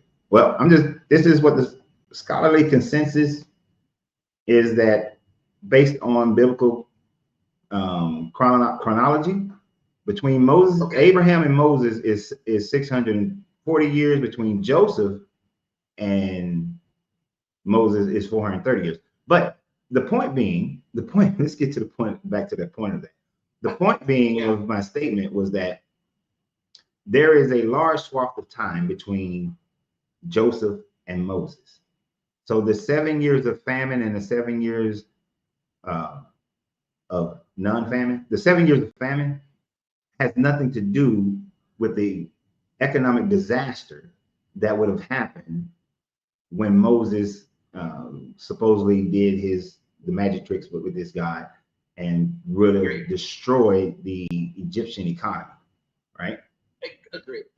So if the Egyptian economy was destroyed, other nations that depended on Egypt or that traded with Egypt, especially with the wheat, they would have went through a depression themselves, right? Certainly. And but the problem is no other countries recorded a depression during those time frames. And Egypt and all the other countries actually are recording great wealth, great construction works being done, expansion of territories. It was a good time for everybody during that time frame. But not for Egypt. No, but Egypt, yes, during the time frame of the Moses story, whether you look at it from the 1500s BCE, or if you say that it happened in the 1300s BCE. Egypt, during that time frame, that's the 18th dynasty, each pharaoh during that time frame, it is recorded as a time of plenty, and we see all the constructions work that was being done during those time frames. Many of the things that Egyptologists are studying today happened in the 18th dynasty. Okay, but I'm glad you informed me of that. I just don't know if it had any bearing on. If you're just saying the slaves didn't exodus Egypt, that's what you're trying to say. That didn't occur. Yeah, that didn't happen. That didn't happen. Okay. Well, when you say that, then you're saying that there was not a Moses movement, and that there was no promised land, and the people didn't do all that. So what you're basically refuting is the whole entire testament. Yeah. Okay. To me, that's certainly a view. It's the first time I've heard that there's absolutely no value in all that that history, because when they retrace those steps, they're finding relics that say somebody did that. No, you're not. They're fine now. What they may find is somebody 500 years later, 300 years later, 1,000 years later, saying that that happened. But they're not finding anything evident. No, they're not finding any evidence of that happening at that time. Oh, okay. Well, I get your argument. There's no proof that it happened on the timeline anybody said. Right. I think we first got to come to the understanding that you're saying these didn't happen at all, and certainly not on the biblical timeline. But you're refuting the entire Bible in its complete essence. There's no truth in the Bible, is what you're saying. There's incredibly little truth in the Bible. I don't say there's no truth in the Bible. But the things that are true. Tell me some things that you think in the Bible reveal truth. Jerusalem existed. Hezekiah existed as a king of northern Israel. Josiah and so the king lineage from Hezekiah down, those king lineages, they existed. Now, did an angel come and kill 180,000 of Sennacherib's troops? No, that didn't happen. So my point in that is, I don't know the exact number, sir. You could tell me. It's somewhere between 40 and 60. 40 and 60 authors got together to build a book that is unreliable, that is not of a lot of value. Why would so many people over a course of a long time want to put all their authorship in a book if it was just fiction? Oh, it had value to them. So when you say that it doesn't have value, it has value to them, because what you have is a group of Canaanite people who separated from whatever parent Canaanite group that they separated from, created a history for themselves, created a closed community, and within creating that closed community, they created their own history, and they continue to create their own history. They created their own gods, and within some of that, creating their own histories, and then they're creating their own miracles and why God is involved in order to draw closer their community. And that is, I'm not saying that the Israelites were the only one to do that. Every people group did the same thing. That's what the Sumerians did it, the Akkadians did it, the Egyptians did it, the Romans did it. Everybody does that. Even right now in America, we do it. It's more under the guise of nationalism, but we do it. So, yeah, the value was keeping your community together through a shared belief. So well, that's very similar to what my God believed. Similar to what?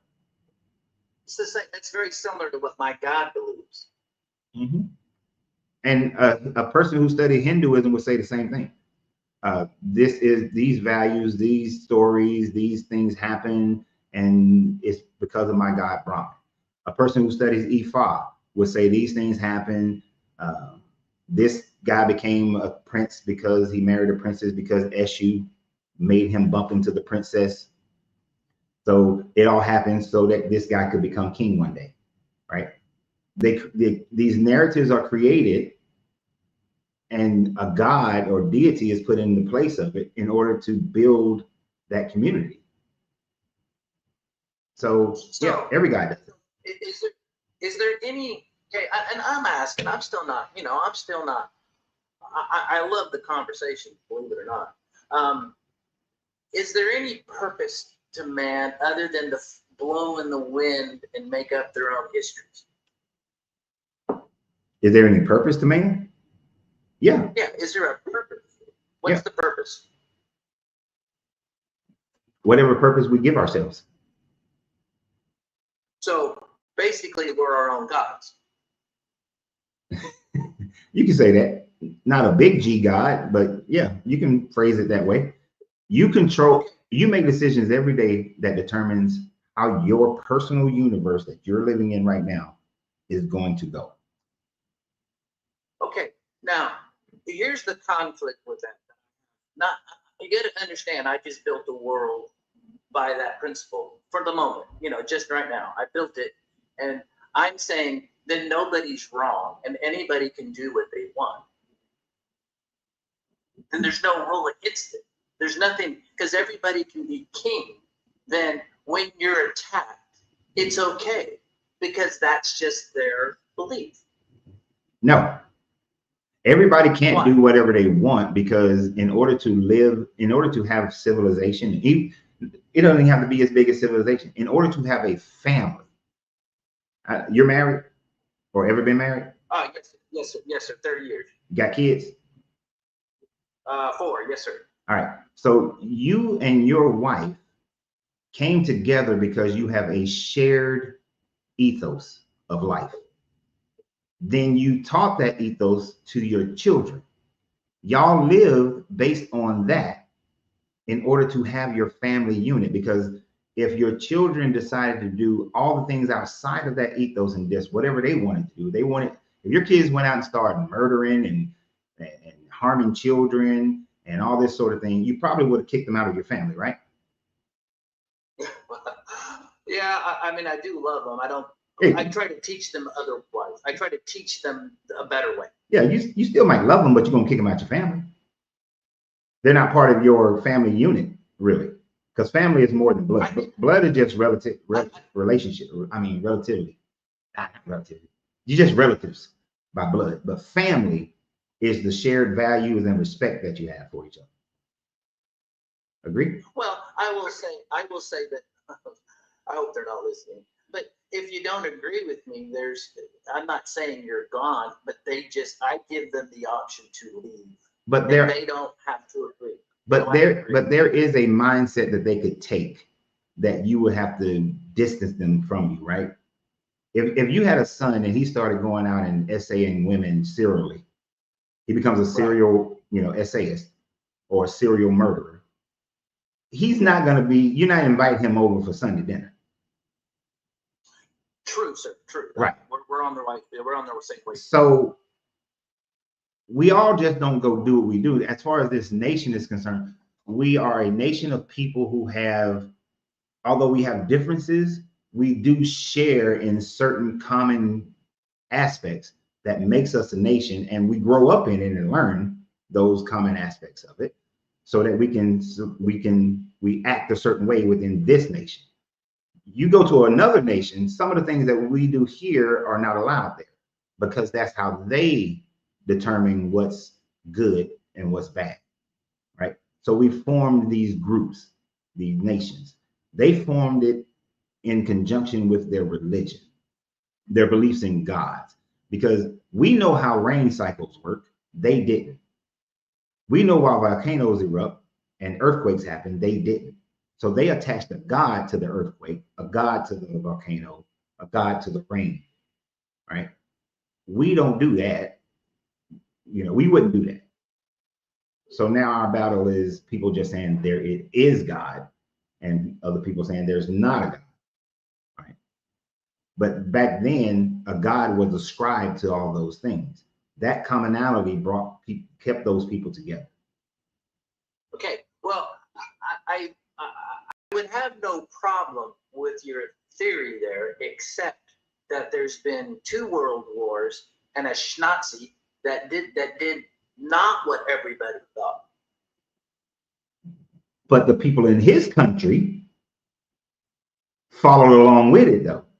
It doesn't, and that's why I made the point of certain things in one country are different from things in other countries. We have grown into what's right, what's wrong in our individual communities. I mean, and that's what causes wars, right? So we're going to have wars unless we became a one world government with a general culture that we all want to follow. And I say a general culture, not a specific, but a general culture.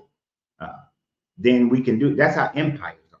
Like the Roman Empire was a primary general culture, but it had aspects of it that allowed for other subcultures to exist in it, as long as it was it didn't violate the general culture. So like they allow for you to worship your own God. So it wasn't you got to believe in the same thing we believe, but you had to follow Roman law. Okay, so in that example right there, I'm kind of being argumentative, but I don't want to get in a screaming match or nothing. But the Roman Empire destroyed how many peoples to make themselves, and that's the point I'm trying to make. Do you know how many people Christianity destroyed to make themselves into what it is today? Before or after they were chased in the Colosseum?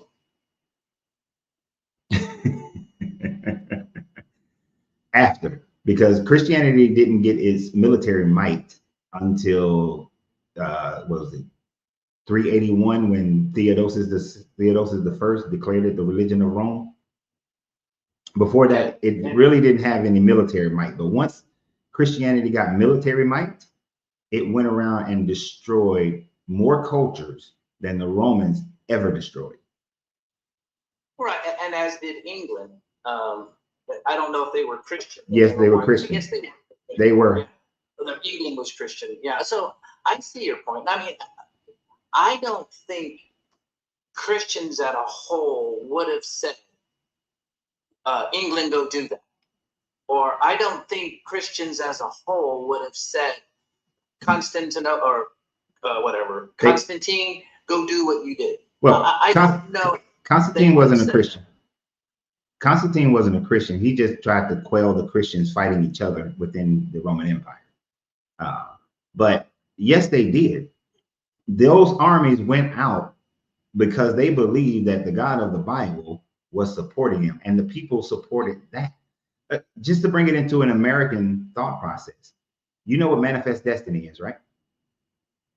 Why don't you give me a brief if you can? So manifest destiny was when the newly formed America said that it is your Christian duty and right to go west and take the land, either kill the people who don't convert to Christianity or convert the people over to Christianity. But even when you convert them, of course, there was some white supremacy involved. But when even if they do convert, they're still beneath you. But manifest destiny said, go kill them or convert them, but take their land. And that's how America grew out towards the Mississippi River, right? What people didn't do that? No, plenty of people did it. And they claimed that their God was leading the charge. And so when the Indians did it to the Indians, which God were they following? Whatever their spirit gods were. Right. What I'm trying to get is that everybody does it, not just Christians. And we've been stealing land from another people. I mean, people have been stealing land from people and making them slaves long before the Bible. Yes. It's just a human thing. And that's why, and this is where I'd say that this channel is about deconstructing Christianity. If it was about deconstructing Ifa, then I'd just be talking about them. I wouldn't be bringing up Christianity. I wouldn't bring up the ills of Christianity. I would just bring up the ills of Ifa. I would just, if it was about any other religion, I would bring about the ills of those religions. But this is about Christianity. Okay. So, and my statement was that the Christianity, the number of, you said the Romans destroyed all these people, but they didn't destroy nowhere near the number of people that Christian nations destroyed, especially during colonial times. Well, that is the time. During the colonial times and then during the Victorian age, Christianity destroyed more communities than any other community in the history of man, even more so than the Muslims or any other religious group. Okay, let me just ask you this. From what, not that you believe in the Bible, not that you believe in Jesus, but do you think Jesus would have wanted the Christian church to do what it did? Yeah. So you would think that was the way. Jesus led his life in such a way that what Christians have brought Christianity to is the premise that Jesus professed. Yep. Because Jesus said that you are to follow all the commandments. that not one tittle of the commandments are to pass away until heaven and earth pass away. Jesus also spoke, and so the commandments, and within all the commandments, there's 613 of them. You have the go genocide these people. This is your land. This is your promised land. So you can kill the people who are there or make them into slaves. The Old Testament allows for you to make people into slaves, and Jesus never condemns slavery, nor does Paul. So there is no condemnation of slavery in the New Testament either. Jesus also showed ethnic superiority complex when he called the Canaanite woman a dog and said that his magical powers are not for anybody outside of the children of Israel. What race was Jesus? They didn't have race back then. He was a Hebrew. He was an Israelite. So, okay, so then whatever Christianity did, you're saying that the person who started it has no race, but feels like they're just looking down at one race and making them slaves. Yeah, so in their time frame, they didn't have race like we have today. Like race is a 16th century, well, 15th and 16th century creation. Before that, it was more about ethnicity. So okay, Jesus looked at the ethnicity of Hebrews or Israelites to be far and above the Hebrews, far and above anybody else, which is why he called the Canaanite woman a dog. Well, if we're gonna start going into the Bible, weren't the Israelites slaves? According to the Bible, they were slaves at one point, but what does that matter? Well, because we were slaves too, and when you look at the Bible, what they're trying to do is preserve. I mean, if slavery is going to exist, the Bible tried to manage it. It didn't encourage it. No, it encouraged it. Well, that's we can believe whatever we want, but it was saying it was actually saying some things like, if you do this to a slave, you must set them free. If you do this to a slave, then you will pay. What they're doing, the Bible's governed, it's kind of legislating it. It already existed. What you're talking about is not slavery. What you're talking about is indentured servitude. Those rules were made for Hebrew to Hebrew indentured servitude, as far as how the treatment. Anybody who was not a Hebrew, you can make them into your property and pass them down as property. Anyone who wasn't a Hebrew, you can treat them harshly. Even Jesus gives a parable about which slaves are going to be beaten more harsh, how slaves are beaten harshly and some slaves are beaten lightly. Paul tells Ananias to go back to your slave master, but because y'all are both Christian, don't treat him harshly. So slavery is never condemned, and it is pushed because in Leviticus 25, it starts out by saying, and the Lord commanded, or the Lord said to Moses, you may buy your slaves, you may buy your male and female slaves and own them as property from foreigners. Right? So how do you know that's not for the indentured servant part of it? Because in the verses like 33 or something like that, that's where it talks about the indentured servitude of Hebrew to Hebrew. Verse 44 talks about chattel slavery. And then it ends in 40, and in 46, it creates the separation that with them, you can treat them harshly, but your Israelites, you will not treat harshly. So this God commands the difference between indentured servitude and chattel slavery and the treatment of each one.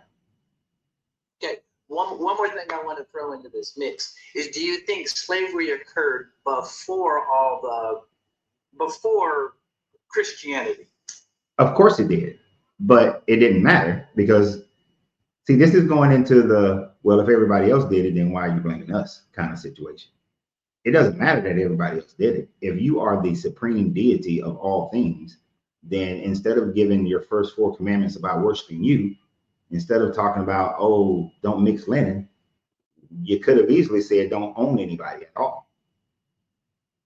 Okay, Now we come down to the premise of God's grace.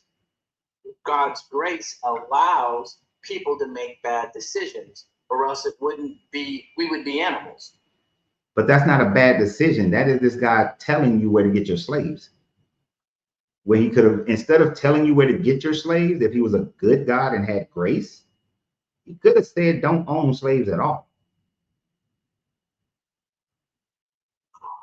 Well, don't you think that's a measurement of human, not God? But it's your God saying it. See, that's not a human, that those statements aren't human statements. Those are your God's statements. So if it was just, if it didn't say anything about the Lord commanded Moses or told Moses to tell the Israelites, this is where you will get your slaves. If it was just Moses saying it, that would be one thing. You'd have an argument. Kind of like the same way in one of the things of Paul, where Paul says, this is only of my opinion. So in that moment, Paul is saying, this is not anything that I received by revelation. This is just my opinion. Right? So I give Paul props on that part when he said, this is just my opinion. The slavery thing, this was God saying it.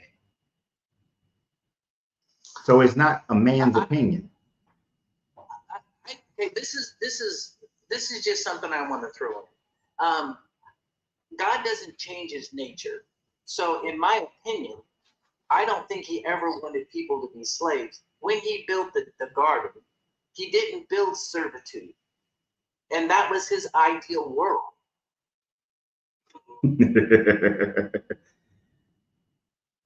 See, it is my position that he built an ideal world where Adam and Eve were his slaves.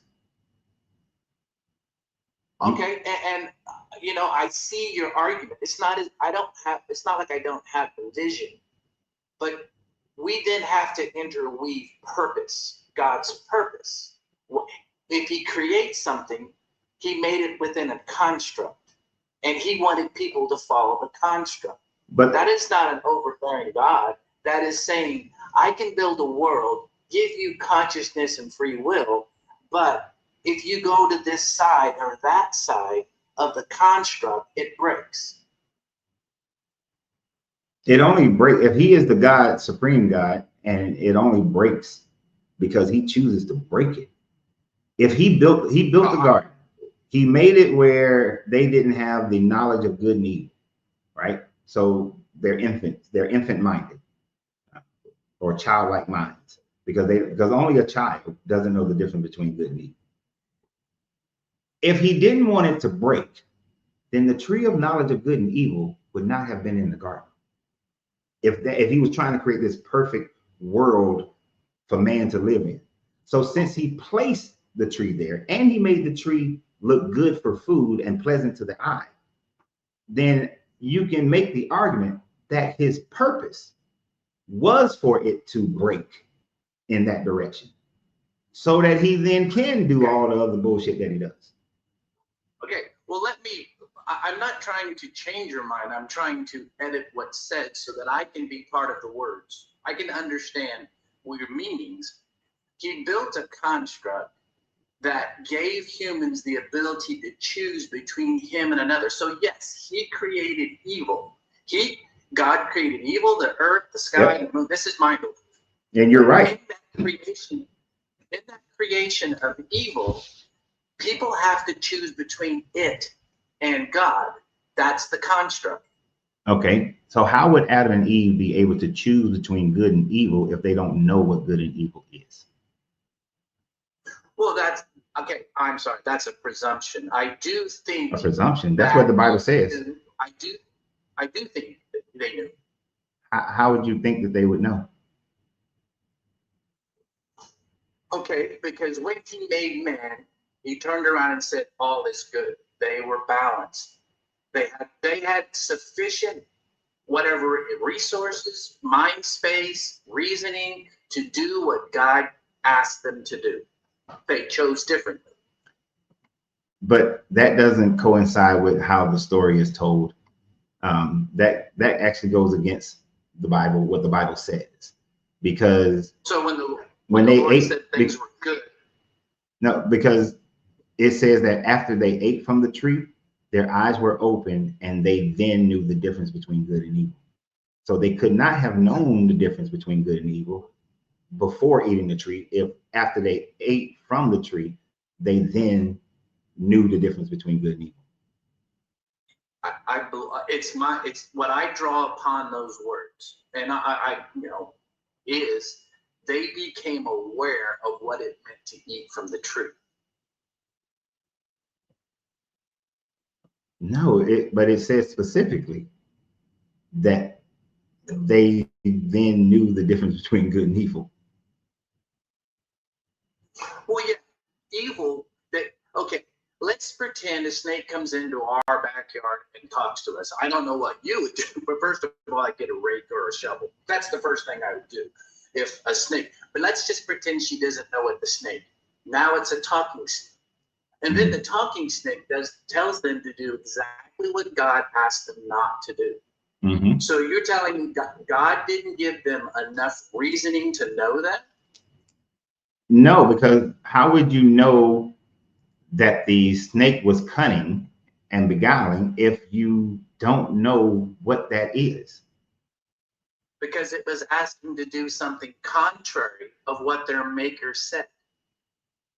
But you wouldn't. Okay.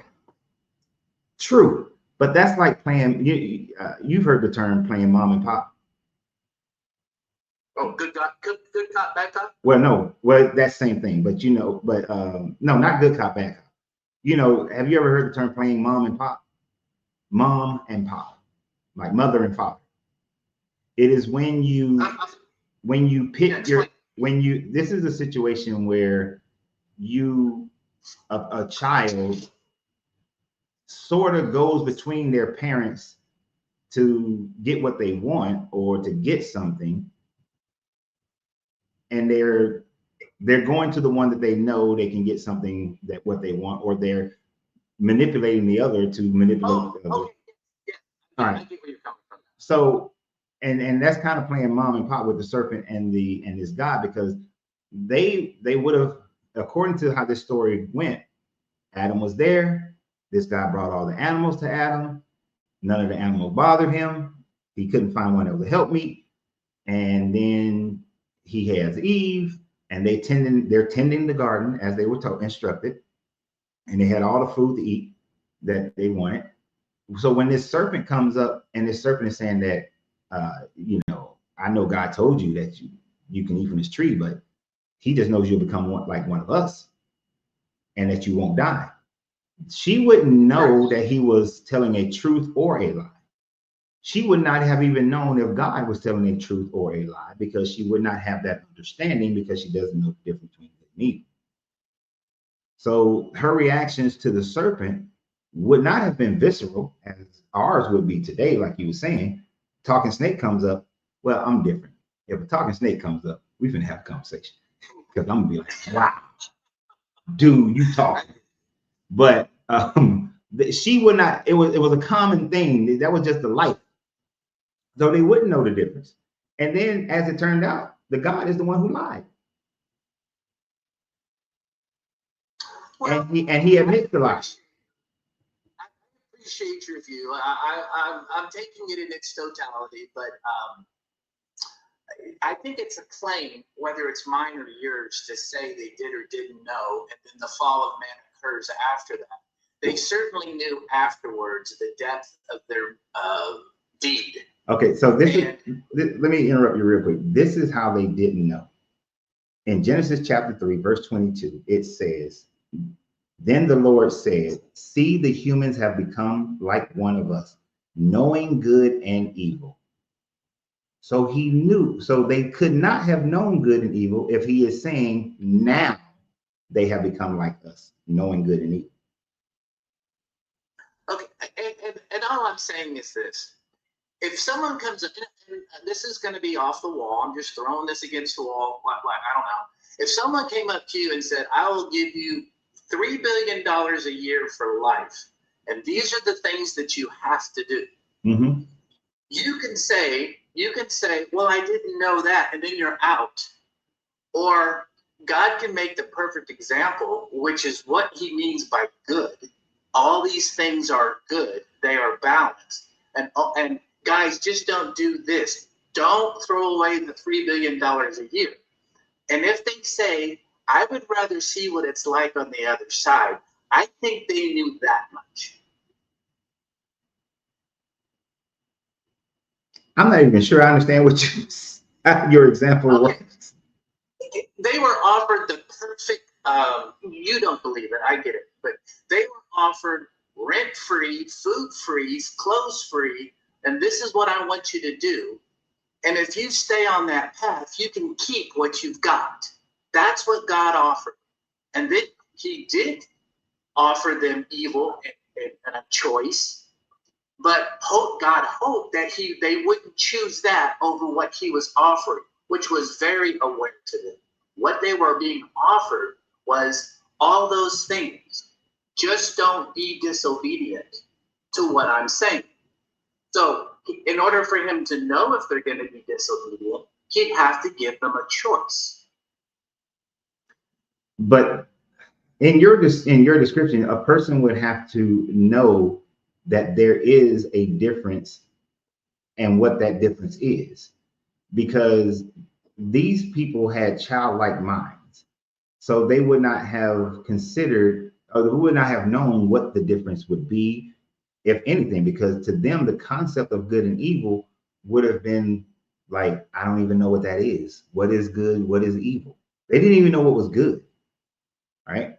So it would be like you offering a 2-year-old a piece of candy if they climb into your kidnapper van, right? That kid doesn't, the kid doesn't have any perception of being essayed, being murdered, or anything like that. All they know is candy. They know that you gave them candy, well, their parents gave them candy, and it's good, and they like it. And then here's this other person who's offering them candy, but they don't know that that person is evil, or perceive that person as evil or bad. They perceive them the same way they perceive their parents, right? Because it would have been different if this guy would have said, hey, I'm offering you this. I got this tree of knowledge of good and evil, but that serpent over there, don't trust him. Kind of like how we teach our kids, stranger danger, right? None of that was offered. So the serpent doesn't appear to them to be something beguiling or bad, because God had brought all these animals to Adam. So all of that was good to them. So if they think that God brought this serpent to them, why would they look at the serpent and say, well, no, he must be trying to trick me or doing something wrong? He just brought about new revelations to them by saying that, nah, you eat from this tree, you just gonna become like one of us, which then this guy admits they became like one of them. How long? Okay, and this is just a question on the wall. How long do you think it would be a person like an Aborigine, just somebody who doesn't have a lot of contact? They don't have the internet. They don't know. They don't have a source of good and wrong, or good and bad. Let's just say someone's living in the forest. They were a baby. They were dropped off. How long do you think a person would have to live to grow some common sense, or whatever it would take to logically understand principles of good and bad? Well, if it's an individual person, they would never come to a conscious state of good and bad in most regards. Now, I will give you that if Adam and Eve, 2 adults, are living in this garden, that you would think that over some time frame, if some incident, but an incident would have to happen that would cause them to recognize whether or not something was good or bad. Like for some reason, Adam or Eve just slap the shit out of each other, see the effects of it, and be like, oh, maybe I shouldn't do that. But some incident would have to happen in order to create that type of situation. Do you remember the movie Blue Lagoon? Yeah, I do. Yeah. All right. So in the movie Blue Lagoon, I think they were brother and sister. Yes, sir. So they never had an incident that they would have prescribed anything to be evil or bad. So even when they came of age and had sex with each other, to them, it wasn't bad. When they had the baby, it wasn't a bad thing. There was no bad thing to them. And if there was a sequel to that movie, they would learn their good and bad by being amongst other humans. But left on that little island, they didn't have a concept of good or bad. Okay, so in the circumstance of the Garden of Eden, they had, which you're not going to agree to, but since it's his construct, God would have been the example of good and bad. What we know of in the Bible is just what's handed down. But I do believe, and I can imagine, that God would have constantly talked to Adam, not left him alone in the garden all by himself to name the animals, that he would have dialogued with him and talked to him. And in those conversations, he would have been taught with him. But that's all speculation, right? So is the fact that they didn't know. Right. No, that's not speculation. That's exactly what it says. That's why I had read chapter 3, verse 22, because that is the God of the Bible admitting now man has become like us, knowing the difference between good and evil. So that's not speculative. That's exactly what it says. Just one more thing, though. They have a full awareness of evil. That is for sure. No. They know good and evil. After they ate from the tree.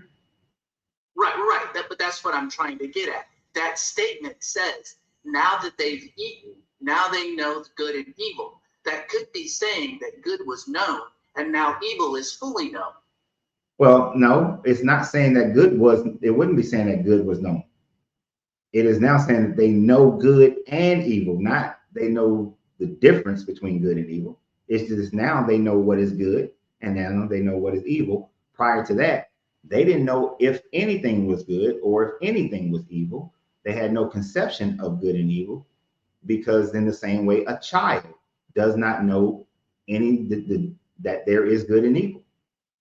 Like none of your children, when they were 1 year old, knew what good or evil was. But Adam's not 1 year old and he's not a baby. But he has a baby-like mind. Not if you're talking to God every day in the garden. I don't think that you have an infantile mind that stays infantile. My children were 2 years old talking to me, but they still had an infant-like mind. So having speech capabilities doesn't make you. Okay, then so how old was Adam and Eve when they bit the apple? That is unknown, but according to the story, they were made adults. But even being made adults, have you ever seen have you ever dealt with an adult who, and I'm not saying anything bad about this and not praising this or saying this is what Adam had, but any child that had like an extra chromosome? Yeah, that's pretty bad. They're adults, but with childlike minds. You know, you got different varying levels of it, of course, but you know, a lot of them, the ones that I've dealt with, went to school with, so on and so forth, they're adults, but they have childlike minds and childlike understanding. But they're still adults. They're still functioning. You can still talk to them. You know, my autistic nephew, who's like damn near 30. No, he's over 30 now. He's like 33, 34. He still displays a childlike mind. Okay, but we're talking about Adam, who was in charge of naming all the animals. He was in charge of everything on Earth. He had responsibilities. This isn't one of the people you're describing right now. No, it's not. But naming animals and picking fruit doesn't make you intelligent. You know, it doesn't. Not in any way whatsoever. This is still a situation where you got a grown ass man who has some capabilities to name animals, which is not that hard. You know, animal comes up and you just give it a name. Kind of like my daughter, my oldest girl, she had an imaginary friend named Sika. Right? She just gave the name Sika. I have no idea where the hell that name came from. My niece right now, who's only, I think she's like 4 or 5 years old, about 4, she got a new doll and her mother didn't tell her what the name of the doll was. She just named the doll Choo Choo. Okay. People can make up names. Let me ask you this. If Adam was aware he was lonely, if Adam was aware that he went through all the animals and did not find a suitable partner. Your statement is already messed up. Your statement's already messed up. Okay, It wasn't Adam who decided that he was lonely. It wasn't Adam. It was this God who said, it is not good for man to be alone. So he then brought out all the animals from the dirt. So God made that determination, not Adam. So God was looking after him. Right. So Adam didn't go up and say, hey, you know, I'm lonely. God said, you know what? Man shouldn't be by himself. Let me go ahead and just, it's kind of like how the reason why I always mess with my second child, because I was like, the only reason you're here is because your mom thought that your older sister should have siblings. She never asked for a sibling. We decided she should have a sibling. So why do you think it was good for Adam to have a mate? Because you mean all the other animals had it, right? No, it doesn't say anything about that, because all the animals were then created out of the ground for Adam to name them and to see which one would be a good helpmate. And realize that God's first thought was an animal to be his helpmate, not another human. Although humans are animals, but you know what I mean. Okay, well, I guess we've come to a place that there's so many people making comments that they want to come talk to you. They have more wisdom than I do. So I'm going to say thank you, sir, for your time. I enjoyed it. I really did. I think you have an interesting perspective, and I appreciate it. I appreciate you too, Austin. All right, we'll talk to you later. Talk to you later. Bye. Matter of fact, my wife don't know it, but we going to Austin tomorrow after we leave St. Where we going? St. somewhere. I don't know. I think this is the next person. We'll see. Oh shit! I got. What up, Will? What's up, man? Austin ain't gonna. He's still asleep, man. He ain't gonna wake up. Well, you are over 21, right? Yes, sir. Okay. It's just like, it's like he said. He said that he created his spreadsheets and everything. So what do you call himself? Hard neck? Going against the scriptures in the Bible, though. I mean, you can't win like that. You got to go with the scriptures in the Bible. Well, I think most people haven't read it. They haven't read it, or if they have read it, they didn't study it when they read it. Yeah, because they think of God is like a man in the clouds looking down on us. That's not what it is. It's an army. It's the Romans, the Greeks, the Jews. I mean, everybody had a God in their group.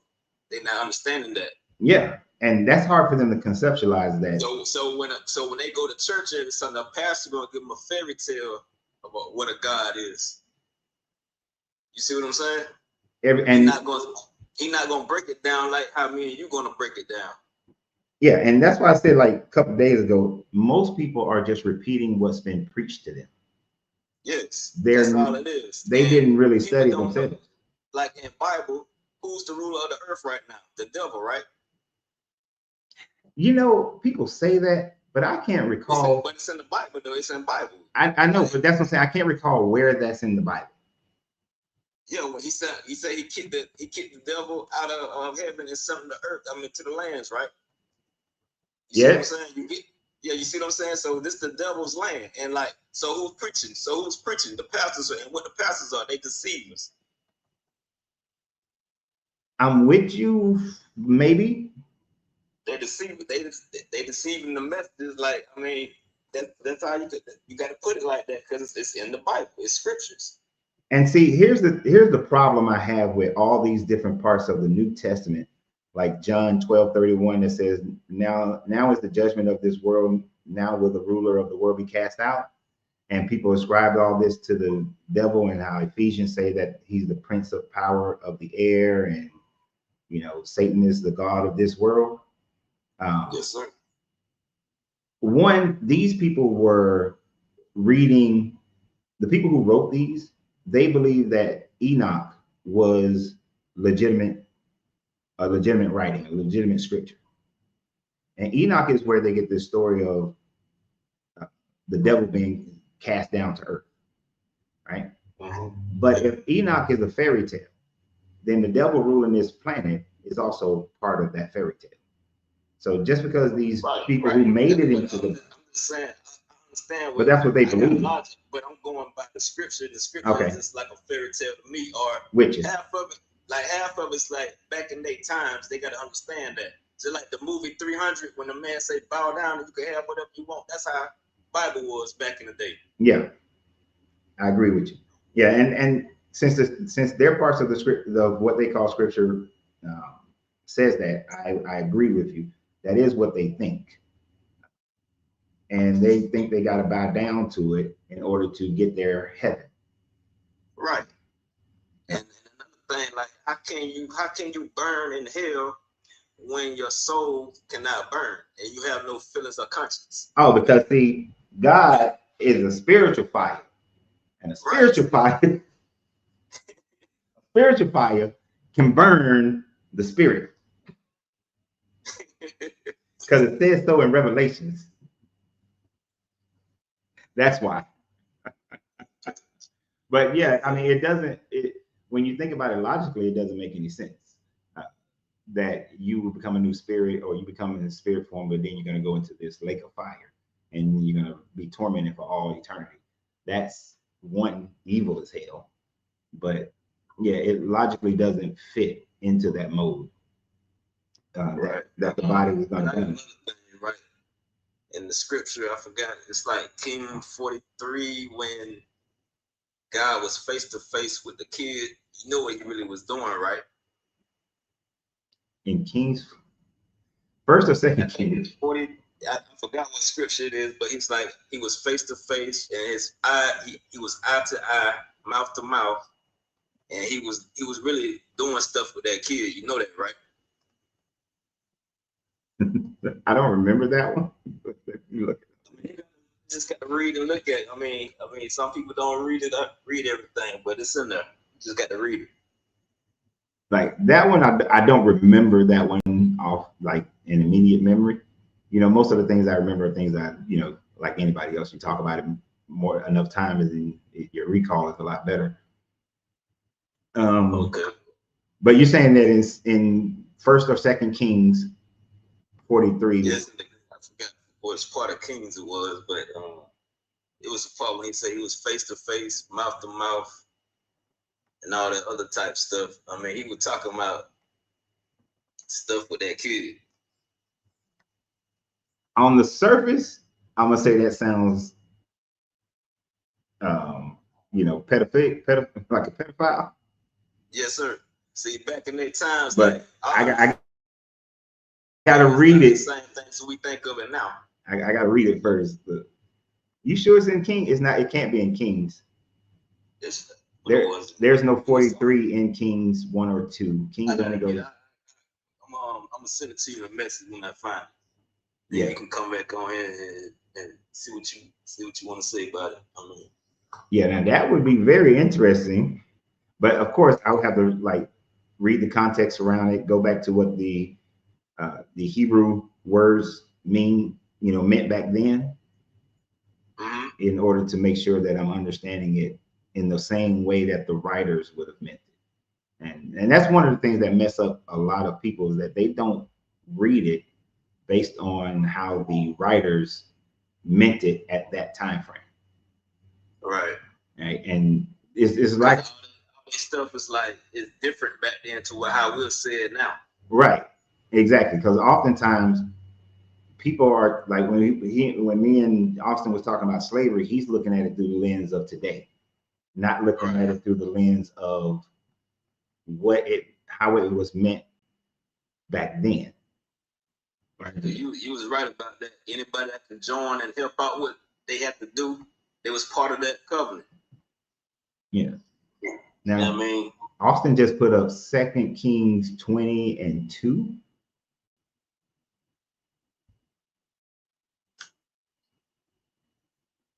I don't think that's it.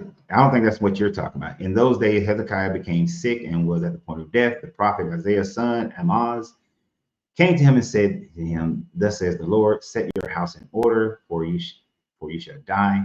you will not recover. Then Hezekiah turned his face to the wall and prayed to the Lord. Now, that's not what he's talking about. No, that's not the one I'm talking about. Mm-mm. But I'm gonna land my plane right there. I'm gonna let somebody else come on up, man. I'm gonna try to search for it and find it and send it to you. All right, appreciate it. All right. Yeah. Oh, y'all know it's Friday, so you know Friday's show is a little shorter because my wife gets home a little earlier. And y'all, as much as I love y'all, y'all are not more important than my wife. I can tell you that. I gotta make sure I'm done with my day before she gets home. So Kevin is saying 2 Kings 4:34. All right, let's try 2 Kings 4:34. Why is this not going back the same way the other one was? That's okay. He said 2 Kings 4:34. 2 Kings.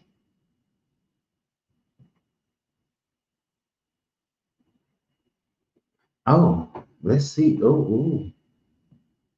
Let's take a gander at this. So 32 starts with, when Elijah came into the house, he saw the child laying dead on his bed. So he went in and closed the door on the two of them and prayed to the Lord. Then he got up on the bed. He lay upon the child, putting his mouth upon his mouth, his eyes upon his eyes, and his hand upon his hand. And while he lay bent over him, the flesh of the child became warm. He got down and walked once to and fro in the room, and then got up again and bent over him. The child sneezed seven times, and the child opened his eyes. Elijah summoned Gehazi and said, "Call the Shunammite woman." Okay, this is not some pedophilia stuff. This is some magic. This is some magical CPR. We can't. This is one of the. Okay, now this is where I get on to my deconstructionists. This is where I will fight y'all. We can't just look at the little part. Then he got up on the bed, lay upon the child, putting his mouth upon his mouth, his eyes upon his eyes, his hands upon his hands, while he lay bent over him. The flesh of the child became warm. We can't take that and put it into some sick pedo 3 stuff. All right, we got to look at the whole thing. This is when the Shunammite woman's child was, she believed he was dead, and then he went and performed some magic tricks that was like a CPR Reiki move on him. All right, this is not PD3, right? That's not what this is. So we got to understand these things. All right, when you're helping someone deconstruct, what you cannot do is be just as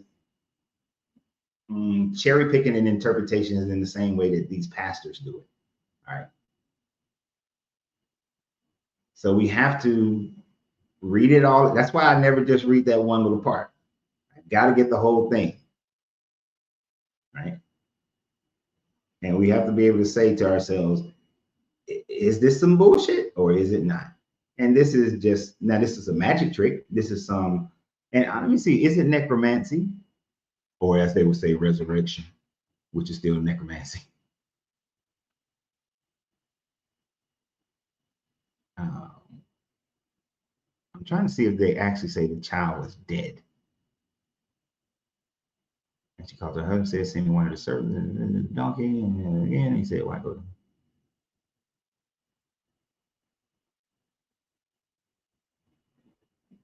So the woman can see the son and bore him that season in due time, as Elijah had declared to her. When the child was older, he went out one day to his father among the reapers. He complained to his father, oh, my head, his father said to him. To the servant, carry him to his mother. He carried him and brought him to his mother. The child sat on her lap until noon, and he died. She went upon and laid him upon the bed, and God closed the door upon him, and she left. She called out to her husband and said, send one of the servants on a donkey so that he may quickly go and find the man of God and come back again. He said, go to him today, and neither It is neither the new moon nor the Sabbath, she said. It will be all right. Then she saddled a donkey and went to the servant, urged the animal on, and he held back unless you tell him. And he said, down. John, when the man had saw he was coming again, the servant, look, there's the Shunammite woman, ran at once to her, saying, so it doesn't say how long. We know it's not on a Sabbath. It says not on a Sabbath or a new moon. So we don't have a time frame of how long this kid was supposedly dead. So we don't know if the 3-day rule is applied here or not. This way, I said, the son is bleeding. He said, did I ask for a son? Did I not say? Did I not mislead you? So he had a son. And the mother and the child said, oh, Lord, you yourself shall live and not live without you. And she rose up in the fall and gave it. Okay, so yeah, this is more.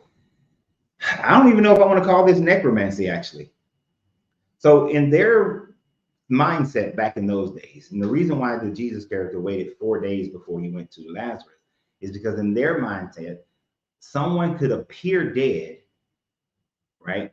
And they would declare them dead. But in their culture, you give a person 3 days to get up again, because they did have some level of understanding that dead ain't dead yet, that you can get up in 3 days and then you would not have been considered dead. So that's why Jesus waited 4 days before he went to see Lazarus. And that's why they like Martha and them was like, why didn't you come earlier? So the child could have just been sick, but appeared dead, even though it said he died. But he came and did some witchcraft, He did some Reiki witchcraft over him, whether he was dead or not dead, to heal him. But this wasn't a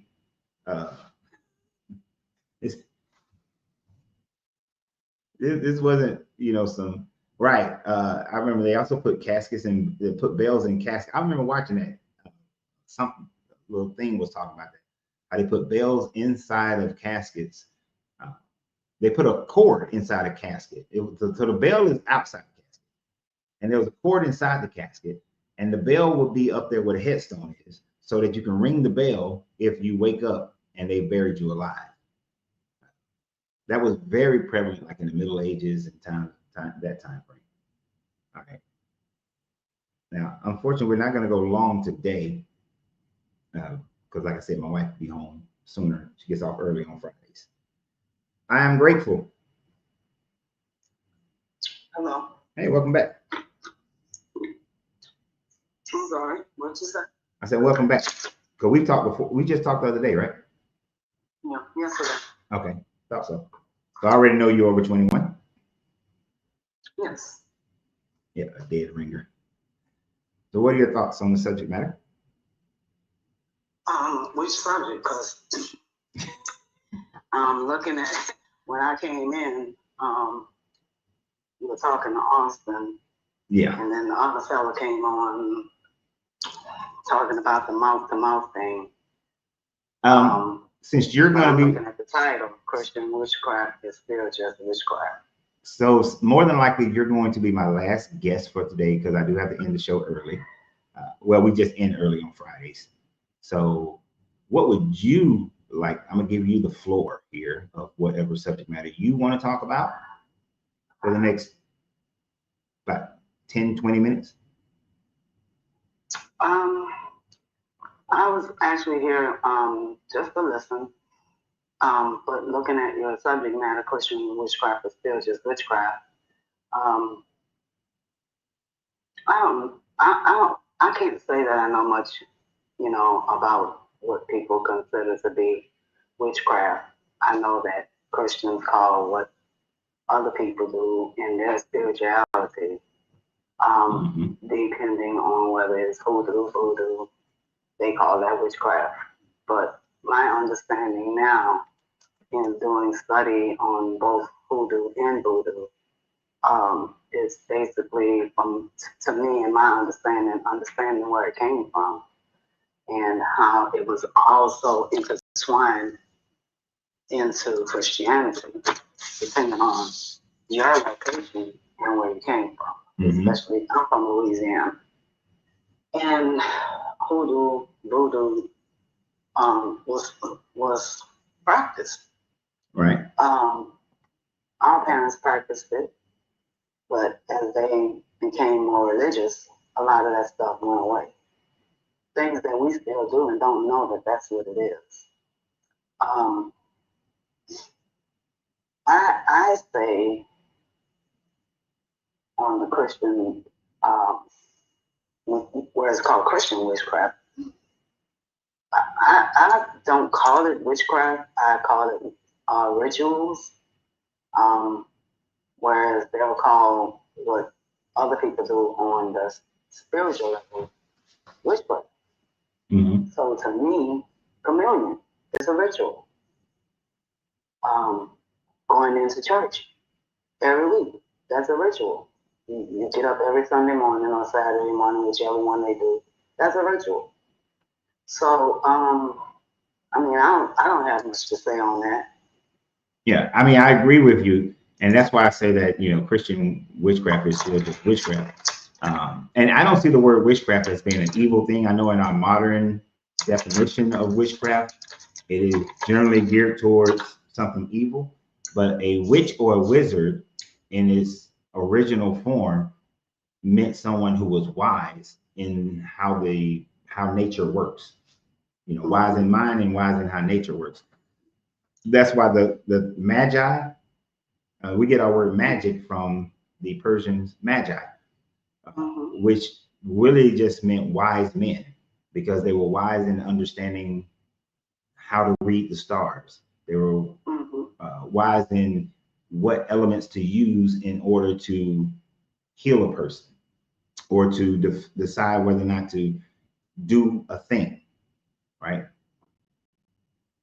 So all cultures have used some form of it and still use forms of it today, because even though many Christians will say that they don't practice any form of witchcraft, like my grandmother still used to make some herbal medicines, but they also had their what we call the superstitions.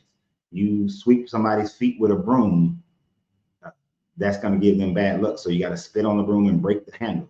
Or you don't wash clothes on New Year's because you're going to wash somebody out your family, and all them kind of little things. Right. And they do all of that. Some people do things, they say things, then they do things, and do not know the origin. For instance, when I was coming up, don't walk on the line. Step on the crack, break your mother's back. Yeah. Don't split the poles. Oh, my mother killed. You know, I pick on my mom. I will intentionally split a pole when we're walking, and she will go back around because she know I'm not going back around. Yeah. Don't let two people in your head, you know, or the oldest person is gonna die. Yeah, it's a lot of things, and things that my mom did, like you said, you know, my mom was a kitchen witch. You know, if I was to say that my mom is deceased, if I was to tell her that, you know, today, she would probably look at me real crazy. But my mom basically, and I do the same thing. When it comes down to mixing herbs and mixing stuff, especially, you know, preparing for the winter season. And so I do that, and one of my friends who was a masseuse, and she's heavily into the witchcraft, and I guess I would be considered that now too, because I grow my own herbs, I make my own medicines, and all of that. So, you know, they call them, you know, witches. Right. So they, you know, they could, you know, say what they want to say. I know what works for me. So I don't let that bother me. Like I said, I grew up in Louisiana, New Orleans, as a matter of fact. And I remember my mom always telling us, she talked about snakes a lot. She actually would talk about voodoo, you know, people doing voodoo, and actually, you know, she did some of it and didn't know that she was doing it. And, you know, before I came into the knowledge of, especially the difference between hoodoo and voodoo, I used to say, well, how do you talk about the church? How do you talk about religion? And then you also talk about voodoo. I have a better understanding of where it came from now. And so I do not mock anybody who does what they do. Right. No, I don't knock people for what they do. Now if you're, and here's my thing on it. It's only, I only look at it as a bad thing is when you have bad intentions. And all these intentions. Yeah. And other than the herbal medicines, all the other rituals and things of that nature, those are just the intentions of a person. So when I had the guy on here earlier where he was in the comments and he was like, I'm gonna pray for you. I was like, don't pray for me because your intentions are bad. Your intentions are for some spirit to come in and override what I want to do and how I think and force me to be something that I'm not. So that's not a noble intention to pray for me, for your Holy Spirit. And not only that, when they tell you that I'm going to pray for you, then you're going against my, according to them, you're going against my free will. Mm-hmm. Yeah, I'm supposed to have free will. So you can't supersede my free will and call that good. And then when you want some demon, well, let me not say demon. When you want some being to come and take over me, and the reason why I don't say demon is because the actual word daemon, it means genius. Mm-hmm. It doesn't mean some evil creature. That's something they mix together with another word to create that. But anyway, yeah, when you want something like that to happen, you're superseding my free will. Even when they use, like in the Bible, it talks about I've talked about this before. Thank you, Christina. That when they use Urim and Thummim in the Bible to decide what is God's will, what is God's guidance, right? That usage of Urim and Thummim wasn't something that originated with Israelites. That was something that was within pretty much every Mesopotamian and Levantian culture that they all use Urim and Thummim in order to discern which direction they should go in, what choice they should make. And here's the Bible using it, you know. Yeah. And then, but when somebody else uses it, all of a sudden it's evil because they don't believe in your God. And that to me is ridiculous because in my past, I used to carry the 2 stones of Urim and Thummim. And when I didn't know which decision I should make, before I learned how to trust my gut, and I'm still working on trusting my gut, I would do the practice of reaching in my pocket. If it's the black stone, no. If it's a white stone, yes.